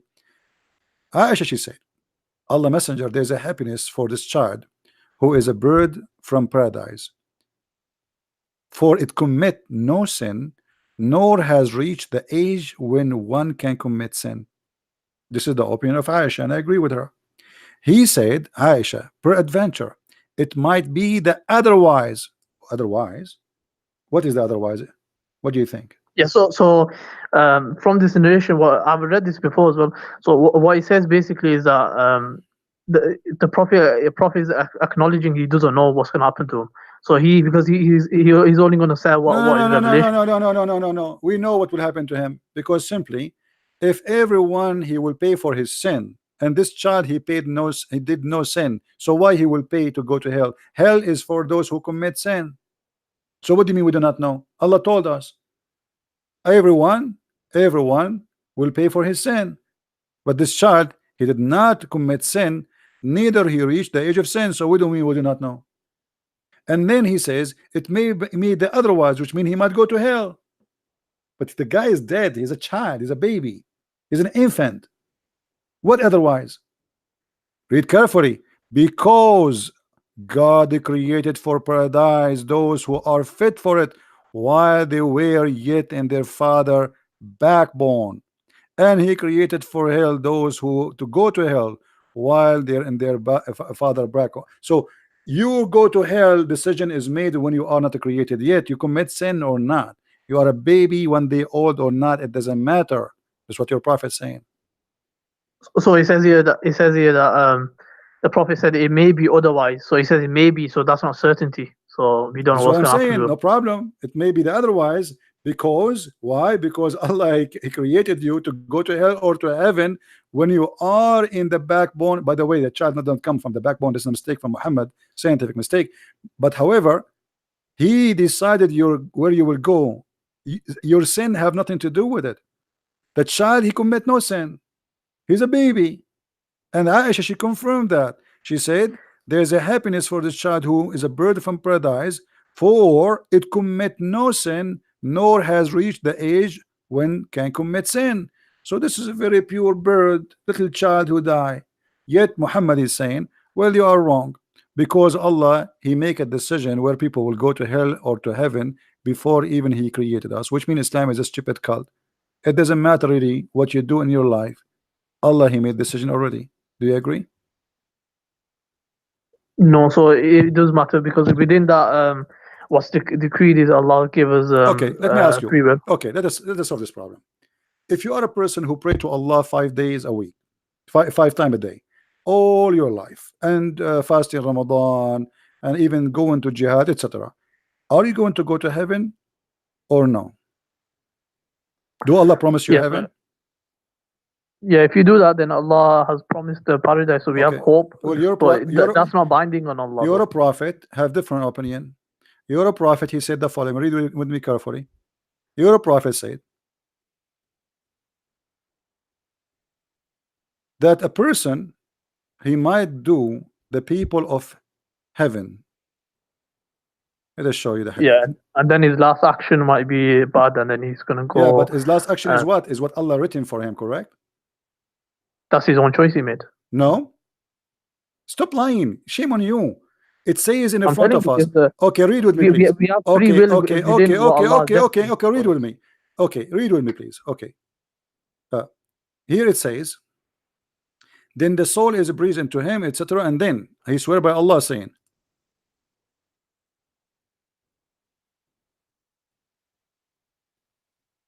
and by Allah, a person among you may do the deeds of people of fire till there is only one cubit or an arm distance between him and fire. Okay, this guy is not praying, he don't do jihad, he is a friend to the Christians, which is haram. He eat pork, he don't rape women, which is haram, not to rape women. So he don't do all the bad things which Islam, Allah told him to do, and that will go to take him to hell.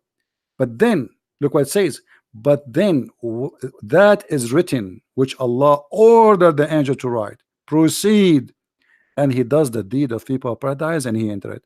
So what will make you go to paradise? Is that your deed or what Allah wrote for you? So the writing is basically Allah showing his knowledge. So when you wrote in the Lawhul Mahfuz, big fat liar. This is showing his knowledge, you liar. What knowledge? But then the writing of Allah will proceed. The guy is doing the opposite. This is his free will. The person doing his opposite, he will go to hell. He's almost there, almost in the door. Then what is written by Allah proceed. That was written by Allah, not knowledge. Allah write for you before he created you what you will do. This is not knowledge, liar. And he is showing you the opposite. A man, he will do the deeds of people of paradise till there is only one cubit or two between him and paradise, and then what is written proceed. What is written, this is the will of Allah, and he does the deeds of people of fire, and he enter it. So going to heaven or to hell, it is what by Allah written, and this is why Islam is the most stupid cult ever. So you convert to Islam, you don't convert to Islam, you say pray, you don't pray. It's like garbage, because at the end of the day, it's what Allah he wrote for you. He did not say what Allah knows, he said what Allah written for him. Stop, shame on you. Do you see how they play like a snake? I mean, look how clear the evidence. Yeah, this is Allah knowledge. This is not Allah knowledge. He's showing you two different directions. One is doing the deeds of bad, and the one is doing the deed of good. Allah, at the end, what he wrote for you is going to take over. And this is one of the belief at the pillars of Islam, which is to believe in Allah destiny. This is destiny. So if you are a donkey, this is your business if you can't understand. Donkey maybe don't understand, but a human just should understand. It is not your deed will take you to heaven in Islam. It is what written by Allah. This is why a child who is born a baby, who never commit a sin, still he might go to hell because it is what written for him. It's not about a sin he did.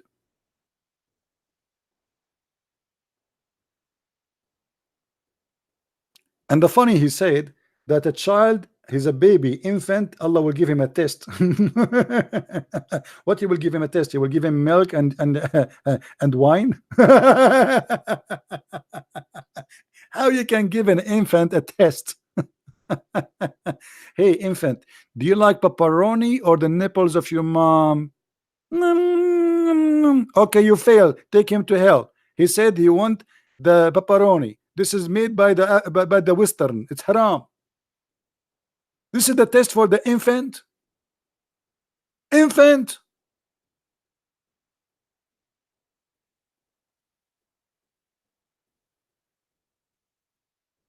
What a crazy cult.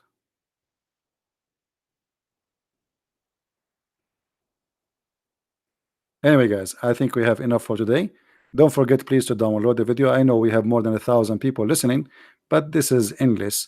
If you like to learn more, feel free to get my books. You can search for them in whatever language you speak in your Amazon in your country. In Amazon, you can search for Christian Prince, and you will see the list of my books based on your language. If you live in America, you can search Amazon.com, France, Germany, etc., and you will see it in your language. We have in Spanish, we have in Swedish, Dutch, German, French, and more to come soon, Russian and other languages. So I want to say thank you guys for being here. I hope we learned something good for today. As you see, Islam is a very silly, stupid cult, and you have to be really a person who decide to go blind to believe in such a madness. It's violence, it's hateful, it's a divided human being. Quran forbid Muslims to take non-Muslims as a friend, chapter 5 verse 51, chapter 9 23, chapter 3 verse 28, many verses. All of it is nothing but division of the devil. God is about love, not about hate. And we love the Muslims. We don't want to hate them, and we should not hate them. They need our help. Love is not to be fought. Love what bring people together. If you see a Muslim who need your help, help him. Don't do what they do. There's many people, they speak good, they do evil, and that's what Islam is about. You listen to them, you think they are speaking good, but the fact Islam teach nothing but evil. It's an evil cult. They color it, they sugarcoat, but that will not work. Even with ants, and we are better. Thank you very much for being here. May the Lord bless you. Until we see you soon again. Christ is Lord. Islam is false. Take care.